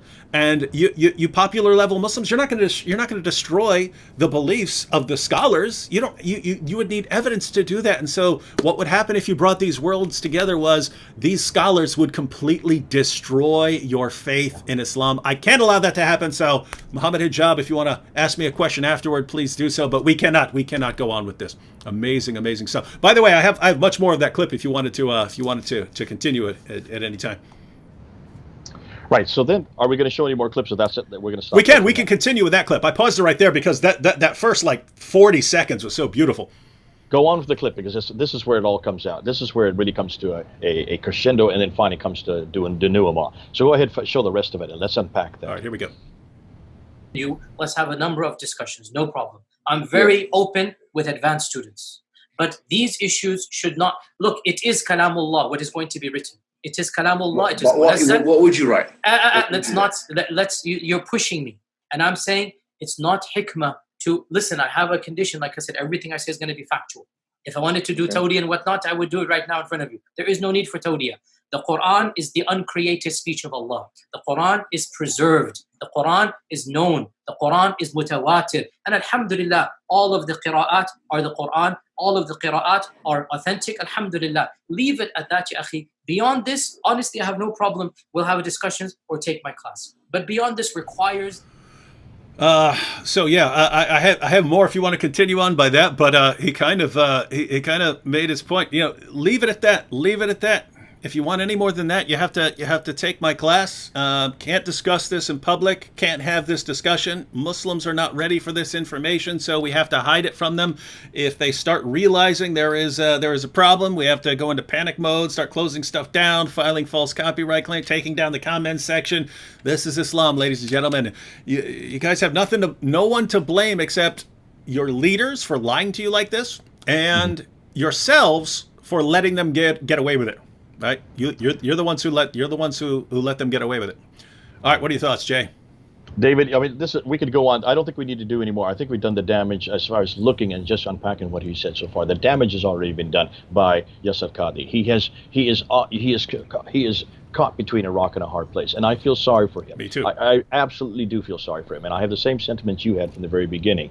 I don't know what I would do in that position. We don't have that problem in Christianity. We don't have that problem with our scriptures because we don't have those kind of claims to defend to begin with. But more than that, we would never suggest in front of a camera that don't ask me this question. Wait till after the camera's down. I'll talk to you one-to-one, or take my class. Why would you want to take his class if he can't even answer the question in 5 minutes in front of a camera? What is he going to tell you in his class that he hasn't told you already? And if you cannot say this in public, then what's the purpose of spending years, 25 years, he says. He's going to say that later on. And that the last 10 years, he's gone deep into this to try to find out. He has 15 others that are working with him to try to come up with a solution on this. And yet after 25 years, they still don't have a solution that they can communicate it to the camera, that they can communicate it to me, that they can communicate to Mohammad Hijab. And if they can't communicate it to the camera or cannot communicate it to me, and cannot communicate to Mohammad Hijab, then where in the world and what is left for Islam? Because what they're basically saying is there is no answer. This is too much cognitive dissonance. We don't know what to do with this. Mm-hmm. Rather, just don't ask me this anymore. But he does give an answer. At the very end, he does give an answer. In fact, he already intimated in that last bit that you were just going through. He says all of the qira'at of the Quran, all of the qira'at are authentic. Every one of them. That means all of these, here they are. These are the 30 qira'at. Here are the 10, and here are the 20 on this side. These are the first 7 right here. These are the first 7 that were then canonized by Mujahid and look at his dates, 936. And these are the ones that are supposedly from the time of Muhammad, right? Take a look at their dates. Do you want me to read their dates to you? Yeah. Look at the dates they died. So Nafi died in 785. He was born in 689. Was he living at the time of Muhammad? Mm-mm. Muhammad died in 632. That's 50 years later. Ibn Kathir died in 738. He was born in 666. So he was nowhere around. That's 30 years after Muhammad died. He was even born. Abu Amr ibn al-Ala died in 770. Ibn Amir al-Dimashq died in 736. Asim ibn Abi al-Najud died in 745. Hamza al-Zayyat died in 772. Al-Kisa'i died in 805. None of these guys were living when Muhammad was living. None of them were there. So how could these be the 7 readers that Muhammad's referring to? How could these be the 7 qira'at that Muhammad's referring to, the 7 recitations? They were not even from the same century Muhammad lived. Have Muslims looked at this? Are you looking at the dates? But hold on a minute. Another 3 were added. These 3 down here. And these were added by Al-Jazari in 1429. That's the 15th century. Look at their dates. 748, 821, 844. That's the 9th century. That's 200 years later. Hold on a minute. These 10, are these 10 this book right here? Where did this book come from? Where did this Quran come from? Do you know, David? What's the name of this book? Who is the one that this is taken from? Are you talking about the Hafs? Hafs. Yeah. Who is Hafs? Have I said his name so far? Depends on who you ask, though, because some would say he's a deceiver. But go ahead.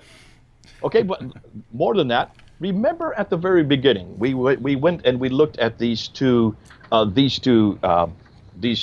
we called Al-Bukhari, Volume 6, Hadith number 509 and 510. And 510, we went through this purposely. I wanted you to go through this purposely because at the time of Uthman, so we're talking about 652, Uthman turns to Zayd ibn Thabit, who he is now called to rewrite the Quran a second time, and he says to him, write it in the Qurayshi dialect. That means you have to write it in the dialect of the Hijaz. The Quraysh is where Muhammad lived, supposedly, and he lived in the Hijaz, which is in the central part of Arabia. This is not up in Syria. This is not way over in Iraq. This is in Arabia, and that's the Qurayshi dialect that they spoke in that place. So they're supposed to write it in that Qurayshi dialect, right? Mm-hmm.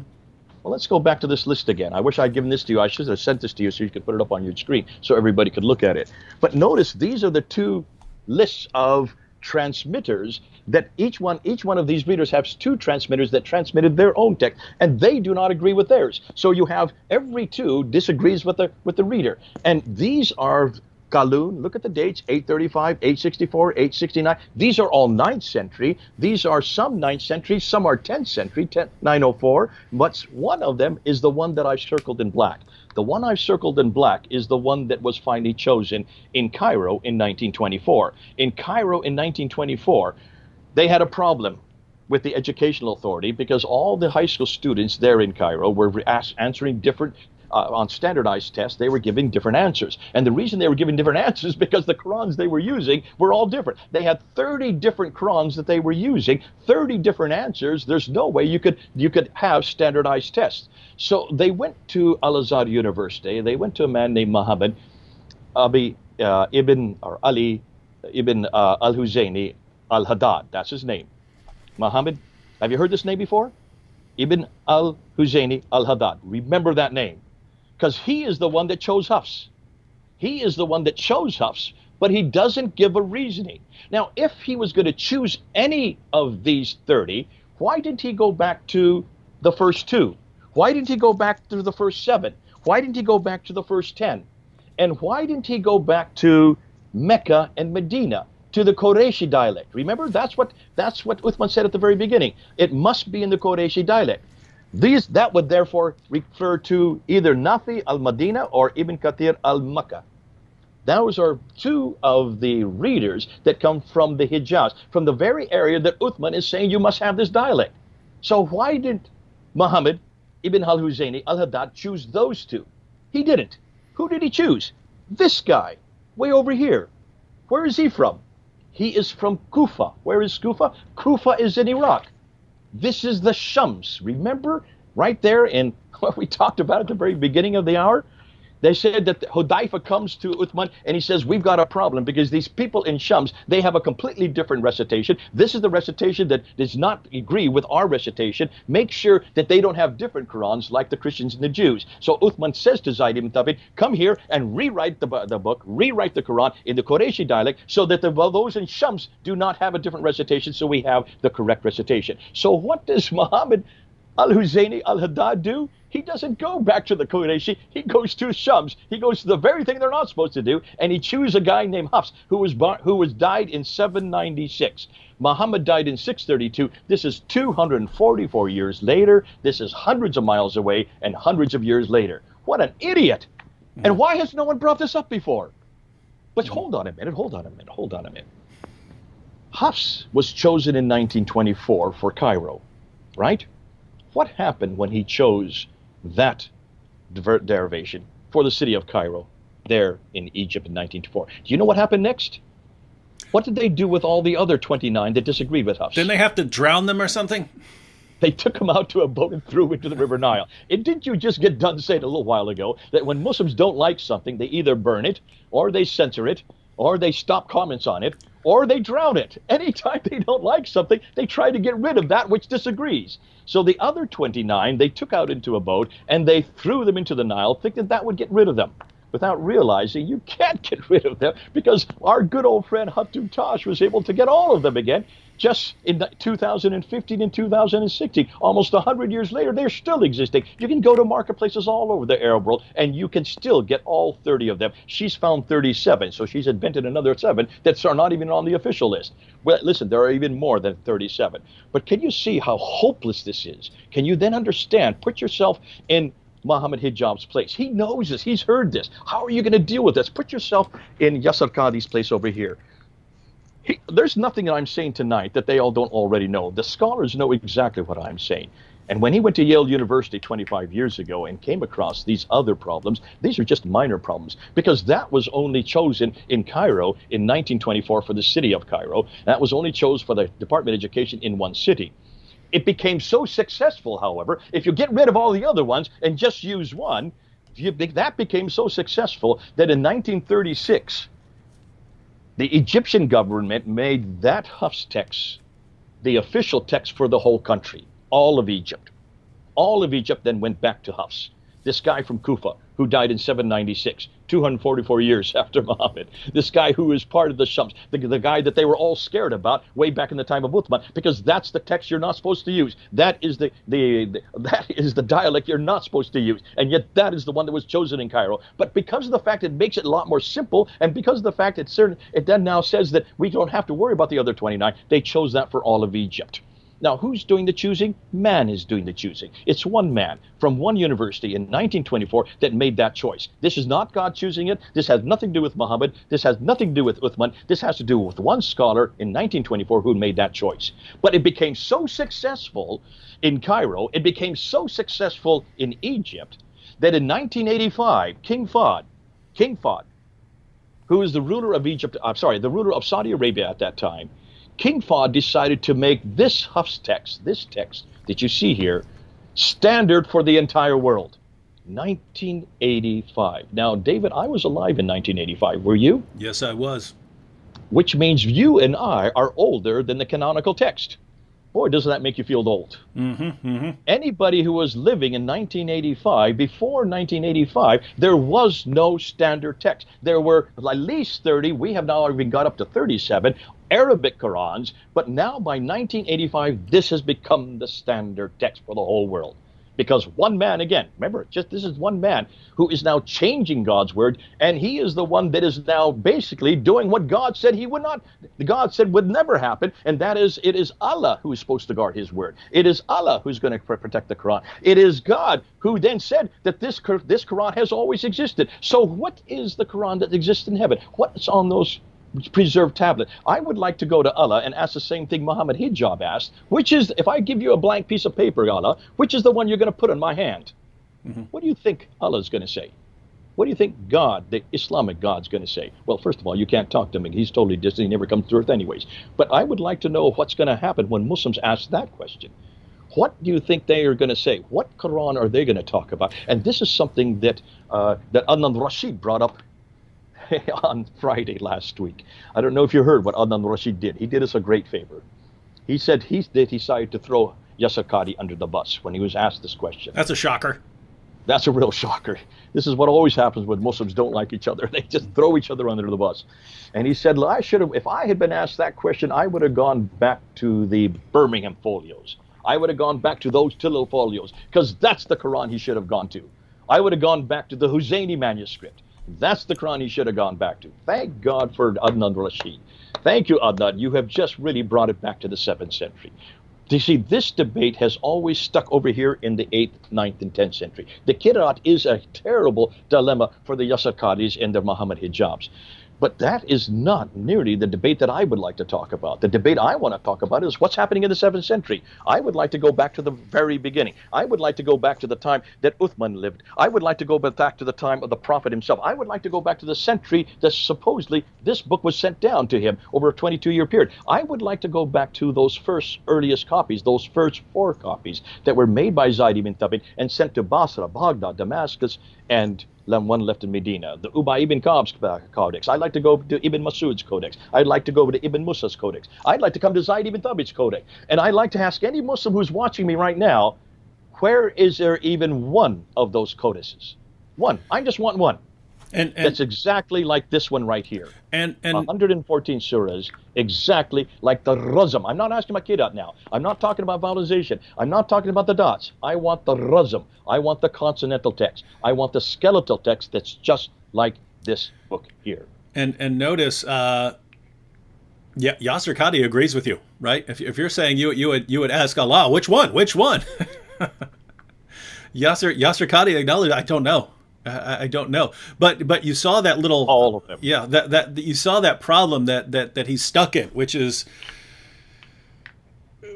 really shows you that his faith in this wonderful book is really at odds with the scholarship that he's being confronted with. Now, just to be clear, I haven't really studied Qira'at and Ahruf way back when I was studying after Nabil had converted and so on. Nabil started studying the Qira'at and Ahruf, and he was telling me, going, they can't figure out what this stuff means.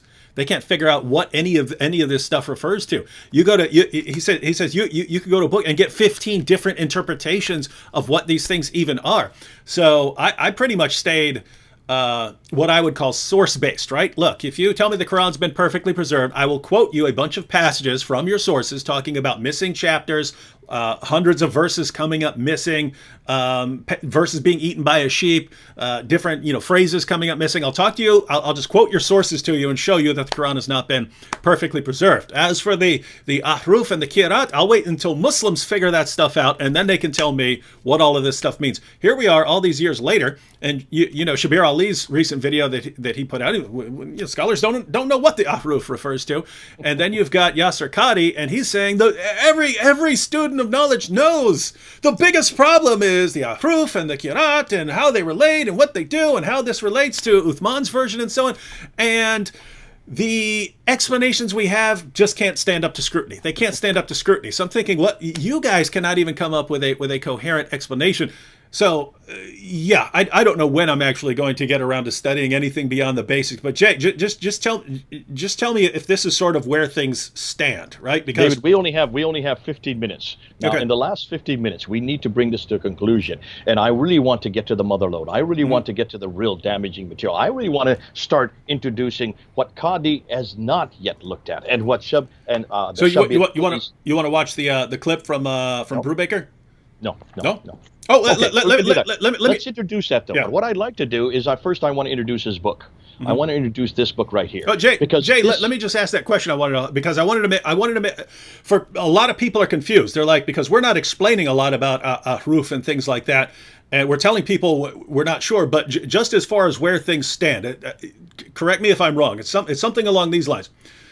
You've got Hatun. And she's got 37 different Qur'ans, not different translations, not just different pronunciations. She's got different Qur'ans that have different Arabic text within them. And so the question would arise, why do you have these different texts and so on? And I would just say, well, because human beings are imperfect and they make mistakes along the way, and so you end up with differences, especially going way back.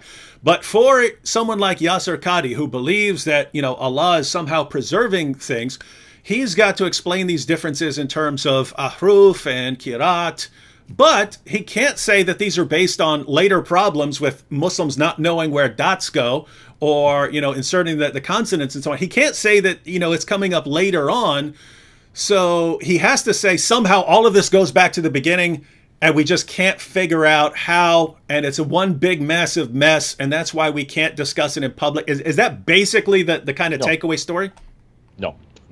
And I think we need to be careful, because Muslims are going to say that's all that we think. That's wrong. What we're saying, and this is much more. I don't mean what we're saying. I mean, That's not what Muslims are saying either. Okay, yeah, that's what I'm trying to get. I'm trying to get the relationship here. If you look at Shabir Ali's, and this is why we have to be careful that we don't give them the wrong message.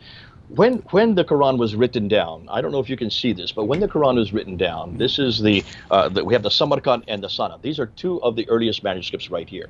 You notice there are no dots on them. Mm-hmm. See that? This is known as Razm.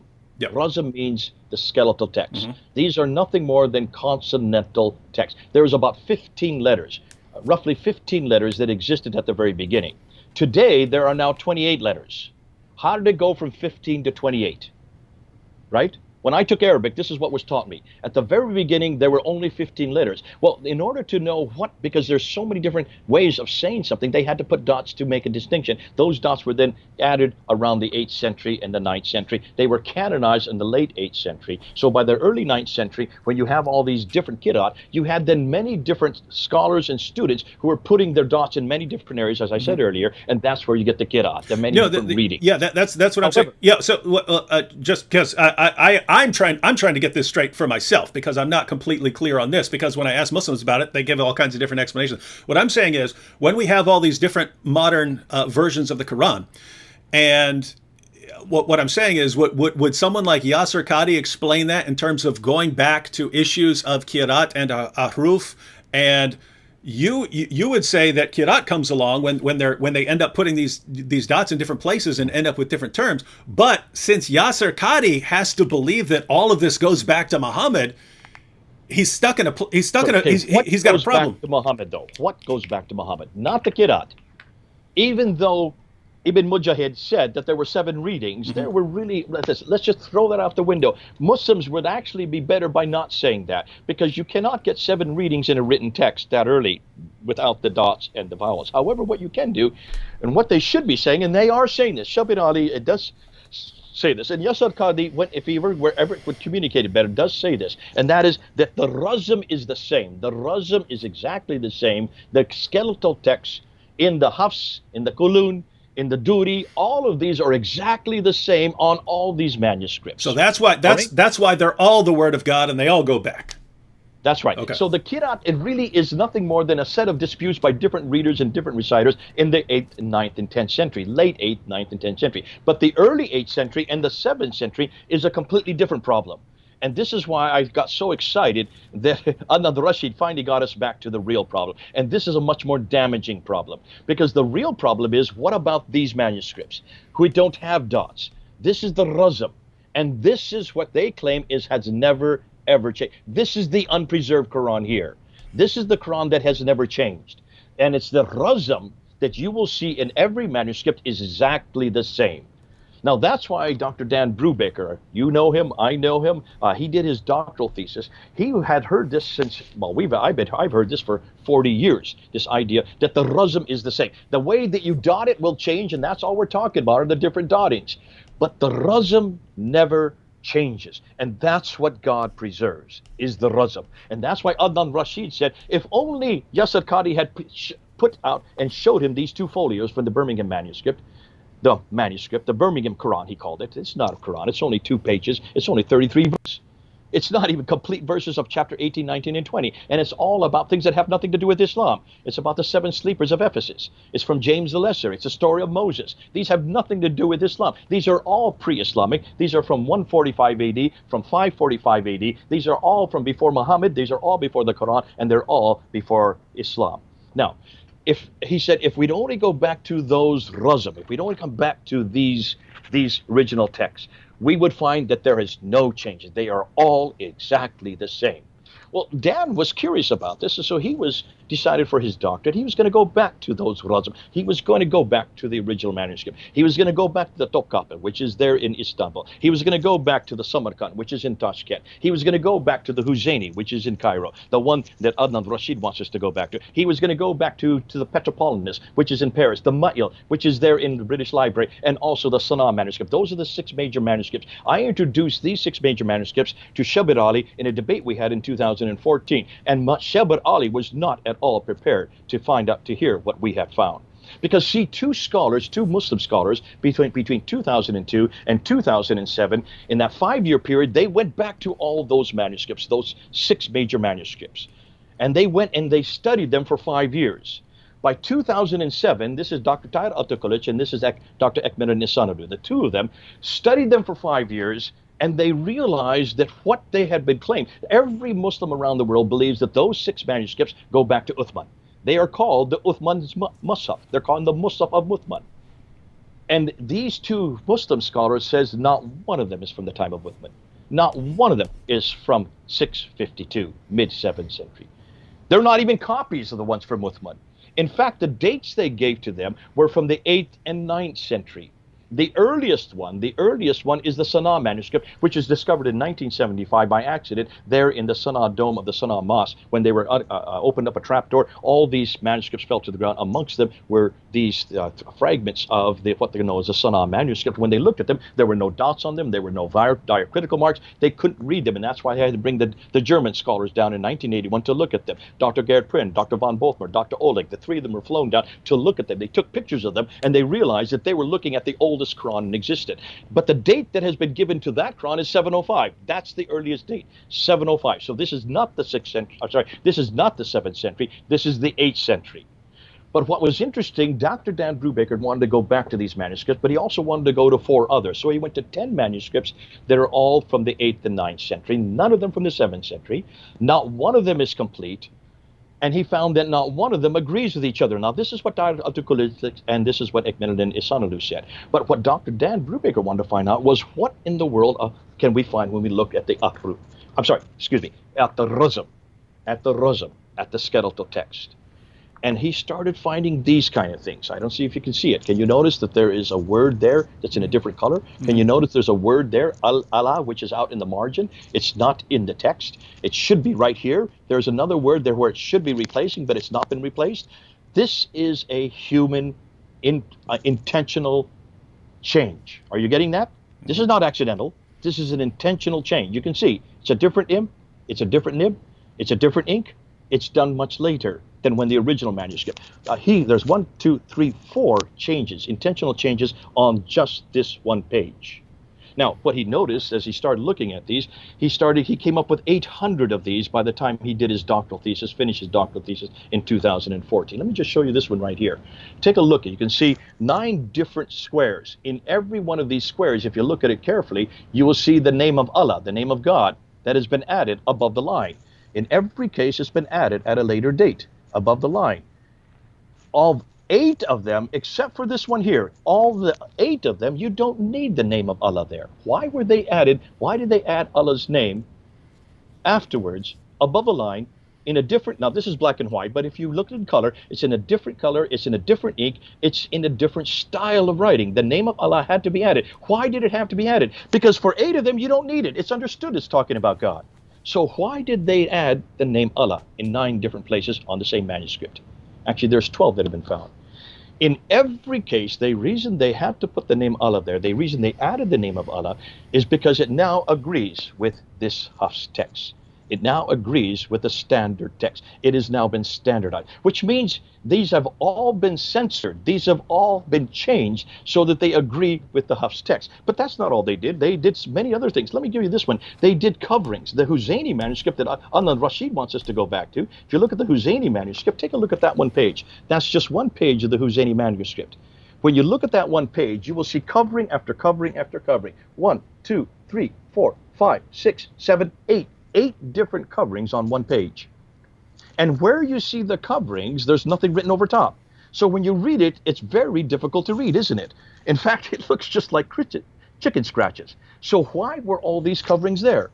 Well, once you cover all these up in just one page, that which is left over now agrees with this text, now agrees with the Hafs text that was canonized in 1985. Actually was chosen in 1924.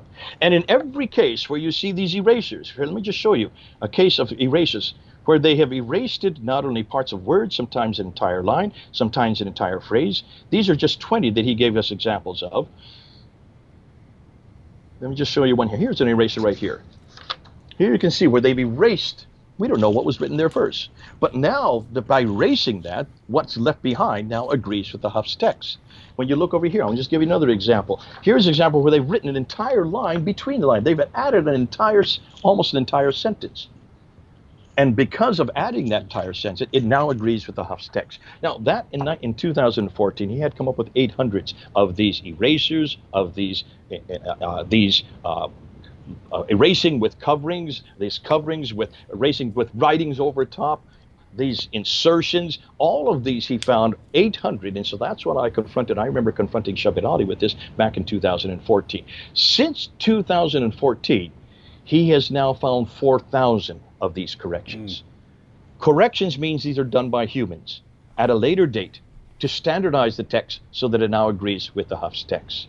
Now, what Dan Brubaker has done, Yasir Qadhi has not yet answered. Neither has Mohammad Hijab. Mohammad Hijabs and the Anand Rashids and the Yasir Qadhis and the Shabir Alis have yet to talk about the Razm consonantal text. Because once you show that the consonantal text has been changed, no longer can you say the Quran has been preserved. No longer can you say that the Quran even comes from the 7th century. No longer can you say that the Quran even comes from Uthman, let alone that it comes from Muhammad. And what we're showing, and what Dan Brubaker is showing by looking at this man, by looking and writing, this is the first book that's ever written anything on this that has been done and published in the world today. And that's why there has been a huge backlash against Dan Brubaker.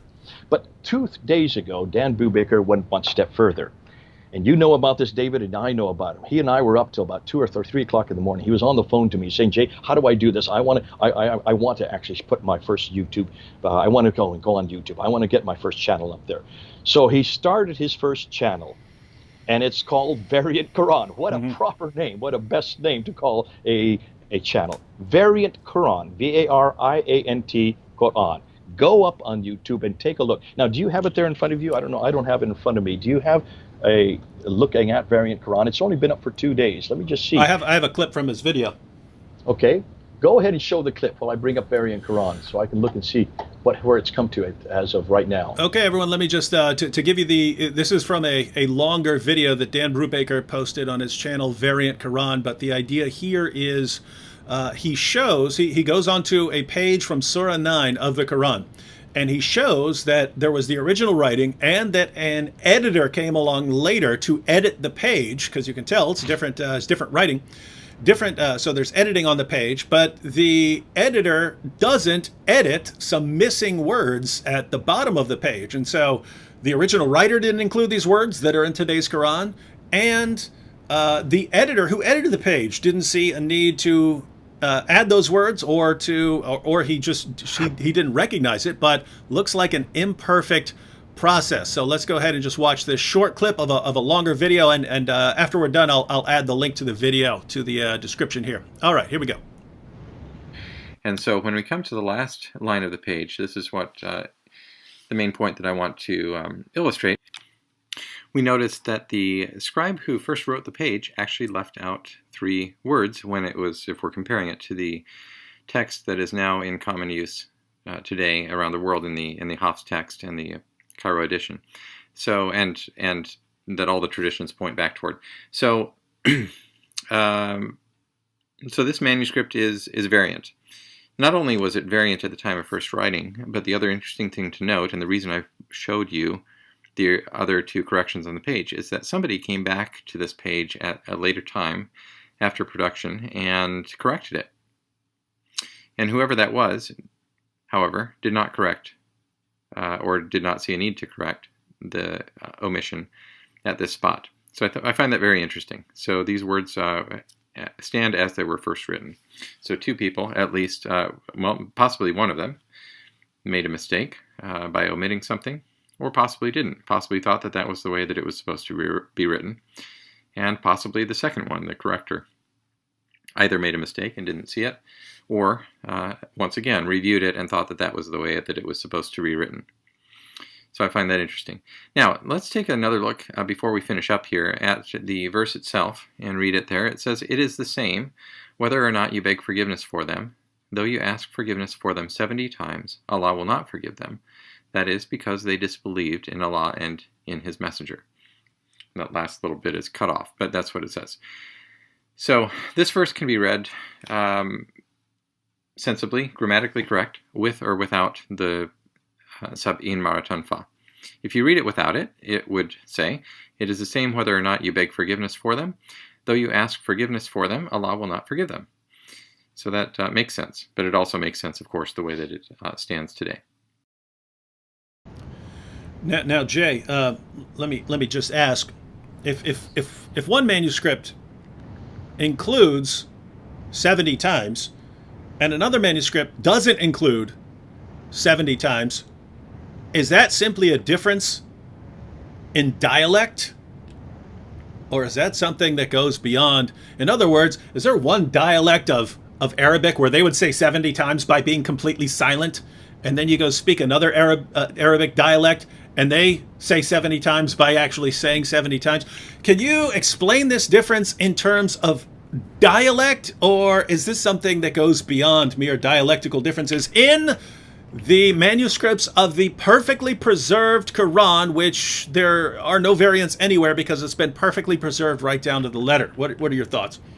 Obviously, you've answered the question. You're doing it with tongue-in-cheek. This has nothing to do with dialects. This has nothing to do with Qira'at. This has nothing to do with Ahru. This has nothing to do with different readings. These are completely different words. When you take 70 or you add 70 at a later date, you're actually changing the text. You're actually changing the meaning. And in some cases, you can see that this changes the theology. That's why you noticed all that Daniel was willing to say, isn't that interesting? How many times did he say, isn't that interesting? And that's all he's going to say. He's not in it to actually come to conclusions. We need to come to conclusions. And it's obvious that's just the first. He's going to be putting one or two up every week.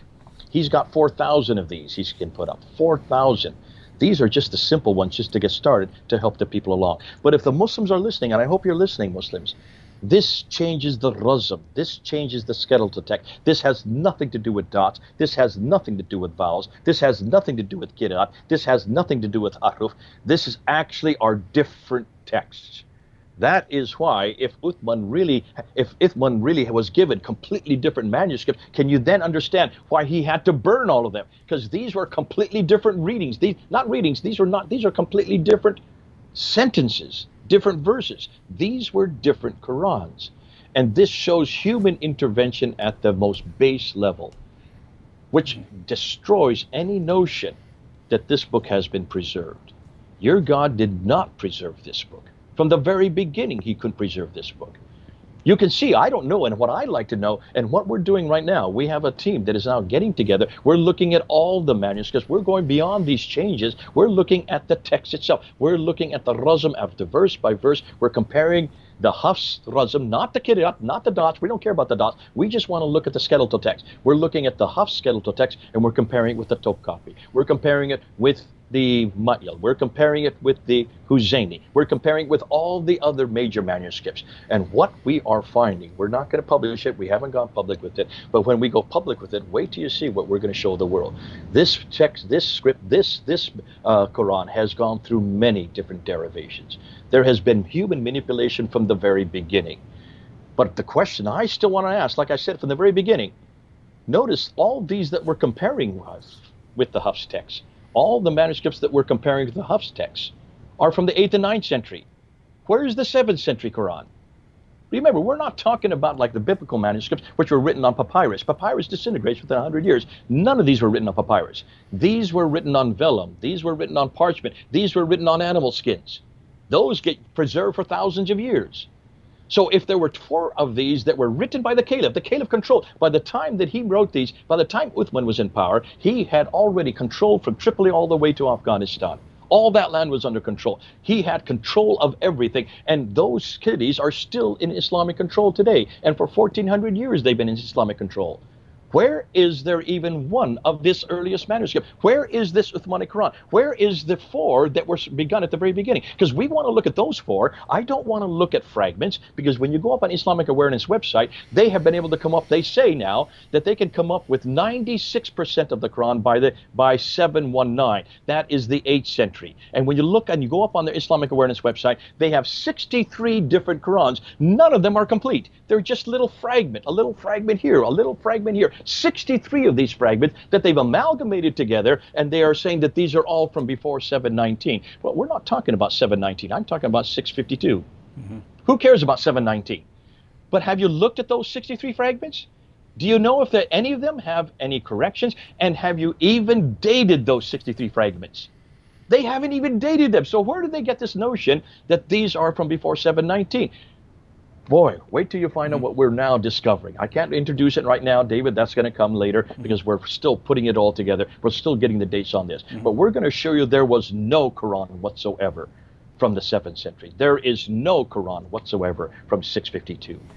Even the Western scholars like Van Putten, they are just, all they're saying is we talk about a Q Quran. We're talking about a Uthmanic that we would like to think exists, like a Q Bible, a Q Quran. That's all they can talk about, an archetype. But the archetype they're talking about all comes from references from the 9th and 10th century. It's because the 9th and 10th century people said that there was a Quran, that they're saying, well, that must be true. But they don't realize that those are 200 to 300 years too late. I don't care about them anymore. I want to go and ask the Muslims. I want you Muslims to tell me, where is this archetype? Where is this Uthmanic recension? Where is this book that was put together in 652 and 4 copies made? I would just like to have one. But when you show it to me, it must look just like this. Not the dots, not the vowels, the razm, the skeletal text must look just like this. Don't give me the Top copy, don't give me the Samarkand, don't give me the Husseini, don't give me the Sana manuscript. They're all too late. They're all the 8th and 9th century. I want a 7th century Quran. So I ask any Muslim, and I ask Yasir Qadhi this, and I also ask Mohammad Hijab, if you're going to talk about a preserved text, answer me that question. And that's the question I leave with you tonight, because that's going to cause a crisis of faith. And if any Muslims are listening to me, then for heaven's sakes, please would you stop talking about this preserved text until you can show me a complete text of the Quran, 114 surahs from the time of Uthman. We're not going to listen to you anymore, because you don't even know what we found about your Prophet Muhammad, or what we found about the first 4 caliphs, or what we found about Mecca. Wait till we get you and let you know what we found about those ideas. Ooh, that's a whole nother area that we've not even got into tonight. But let's stick with the Quran for now. And let's see if, forget about the Qira'at, that's much too late. I want to talk about the Razm, R-A-S-M. That's the Arabic name. Let's talk about the Razm next time. And don't start talking to me about all these other manuscripts. I don't want to look at them. I want Uthmanic's Razm. Show me where it is. So, you Muslims who are watching, we know what you've been told by your leaders. We know that you've been told that it's a miracle of the Quran, perfect preservation, right down to the letter from the time of Muhammad. And you've been told that by all your leaders. They all tell you the same thing. So you assume that your leaders are telling you the truth because obviously they're truthful people who are only going to tell you the truth about your religion. And much like Yasir Qadhi, you have to go outside of Islam to hear any serious challenge to that claim. You don't bring up the serious challenges. You push slightly and then you accept whatever answer you're given. That's what Yasir Qadhi says you do, right? The challenges have to come from outside. And interestingly, in that little interview, Yasir Qadhi said that when the Western scholars challenge them, he goes, "We know they're right. They're quoting our sources. We know what they're saying is right." So what he's saying is, we accepted an explanation that does not fit our own sources, and the Western scholars have to point out to us that our explanations do not even fit what our own sources say. So he's pointing that out to you. So that's Yasir Qadhi talking about the scholarly level. But here we are at the level of dialogue and conversation, and we're telling you that when we go to your sources and when we look to the history of your book, we find your claim about perfect preservation very strange, because we read about Muhammad telling his followers there are 4 people that you should learn the Quran from. Those 4 people couldn't even agree on how many chapters are supposed to be in the Quran. They do not agree with the Quran you have today. Muhammad's own top scholars of the Quran couldn't agree, even according to Yasir Qadhi. He said that Ubay was the master of the Quran. Guess what? In Sahih Muslim, Umar, the second of the rightly guided caliphs, said Ubay was the best of the reciters, but we have to leave off some of what he recites. He says we have to leave it off. And Ubay replies, "I got this directly from the mouth of Muhammad. I'm not leaving it for anything whatsoever." So there's a dispute amongst Muhammad's own companions on this issue. We read about those things. We read about Abu Musa in Sahih Muslim. Abu Musa saying that 2 entire chapters of the Quran were lost because Muslims were too lazy to recite them. 2 entire chapters lost. We read about more than 100 verses just being lost from Surah 33 because the people who had those memorized died in battle. We read about verses being eaten by a sheep, and that's all. Then we get to the issue of today. Even after Uthman burns all the manuscripts to cover up this giant mess, even after all of that, you still end up with all kinds of differences, not just in dialect, not just in pronunciation, textual differences. You have Hatun Tash has 37 different Qurans with different Arabic texts, and people try to explain them with some mixture of ahruf and kirat and somehow going back. They're trying to explain it all. Do you have any idea how delusional and insane it sounds to look at all that and say, yep, miracle, perfect preservation right down to the letter? The only miracle here, if there were one, if there is a genuine miracle, besides the miracle that you could believe that there is a perfectly preserved Quran, if there is any miracle here, it would be this. The Quran has all the characteristics of a book that has been changed repeatedly, that was copied and recopied by fallible human beings who made one giant mess. It has all the characteristics of a book that's been changed over and over and over again. If that's miraculous preservation, then the miracle would be, how can a book have all the features of a book that's been corrupted and not be corrupted? That's your miracle. What you're telling us is the Quran has all the features of a book that's been corrupted, and yet it's perfectly preserved. Well, that would be a miracle indeed. Final thoughts, Jay, and then we can close out. Yeah, I think it's fascinating. I'm thinking as a Christian listening to all this, and I'm so glad we have the Bible. My goodness, am I glad we have the Bible. The Bible has already passed every one of these tests, and the Bible doesn't make the claims. We don't make the claims we have about the Bible. Remember, as I said at the very beginning, the Muslims have to say that this book is eternal because the Quran says so in chapter 85, verse 22. The Muslims have to make the claim that this book was sent down to a man named Muhammad between 610 and 632 for 22 years. The Muslims have to make the claim that this book is complete at the time of Uthman and then sent out to 4 different cities. The Muslims have to make a claim that this book has never changed in 1400 years. So eternal, sent down, complete, unchanged. Those are the 4 things they all claim. And I've heard this since, my goodness, since the beginning when I started getting into this in the 1980s. Now, we would never make that claim about the Bible. We would never make those 4 claims. It is not eternal. It was not sent down. Complete, but we don't have the originals. Unchanged, we know where the changes are. We're admitted. We're transparent. We even warn the readers in the Bible. But see, this is not the only Word of God that we have. Yes, this is the Word of God. But there was another Word of God, the Word of God, the Logos, who took on human form in John chapter 1, who entered time and space and dwelt for 33 years amongst us, the Word of God. Now let's ask those 4 questions about Jesus Christ, because he is the Word of God, is he not? Is Jesus Christ eternal? Yes, he is. Was Jesus Christ sent down? Yes, he was. Is he complete? Absolutely. Is he unchanged? Never changes. So the very 4 things that Muslims have to find for their Quran, for their revelation, we find in Jesus Christ. Everything you Muslims are looking for, everything you Muslims need, we've got in Jesus Christ. Come on home. Come on home. We've got what you want, and his name is Jesus Christ. God bless you. It's been great being with you, David. It's been fun. This is the first time we've done this together. We've been on other platforms, face-to-face there in California and also in Ethiopia. But it's good to finally be with you at your channel. You've done a great job. It's been terrific to see how you've been really bastioning the church, and you've been really helping us out and defending us and taking Islam up for these many number of years. But God bless you, and also you Muslims. You look deep inside you and now realize that your Quran is not eternal. It was not ever sent down. It did not come from Muhammad. It did not come from Uthman. It didn't even come from Abdul Malik. It looks like it was introduced in the 8th and 9th century, changed, as David said, over through the centuries, and finally canonized in 1985.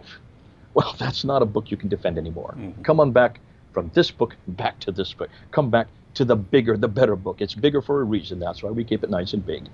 Come back to the man behind this book. Leave Muhammad. He really didn't do anything. If there was no Quran for him to receive, if there was no Quran to him to pass on, if we know it now, it does not come from Muhammad, well then forget that book and come back to this book, but forget that man, because then what's the purpose of Muhammad? What's his purpose?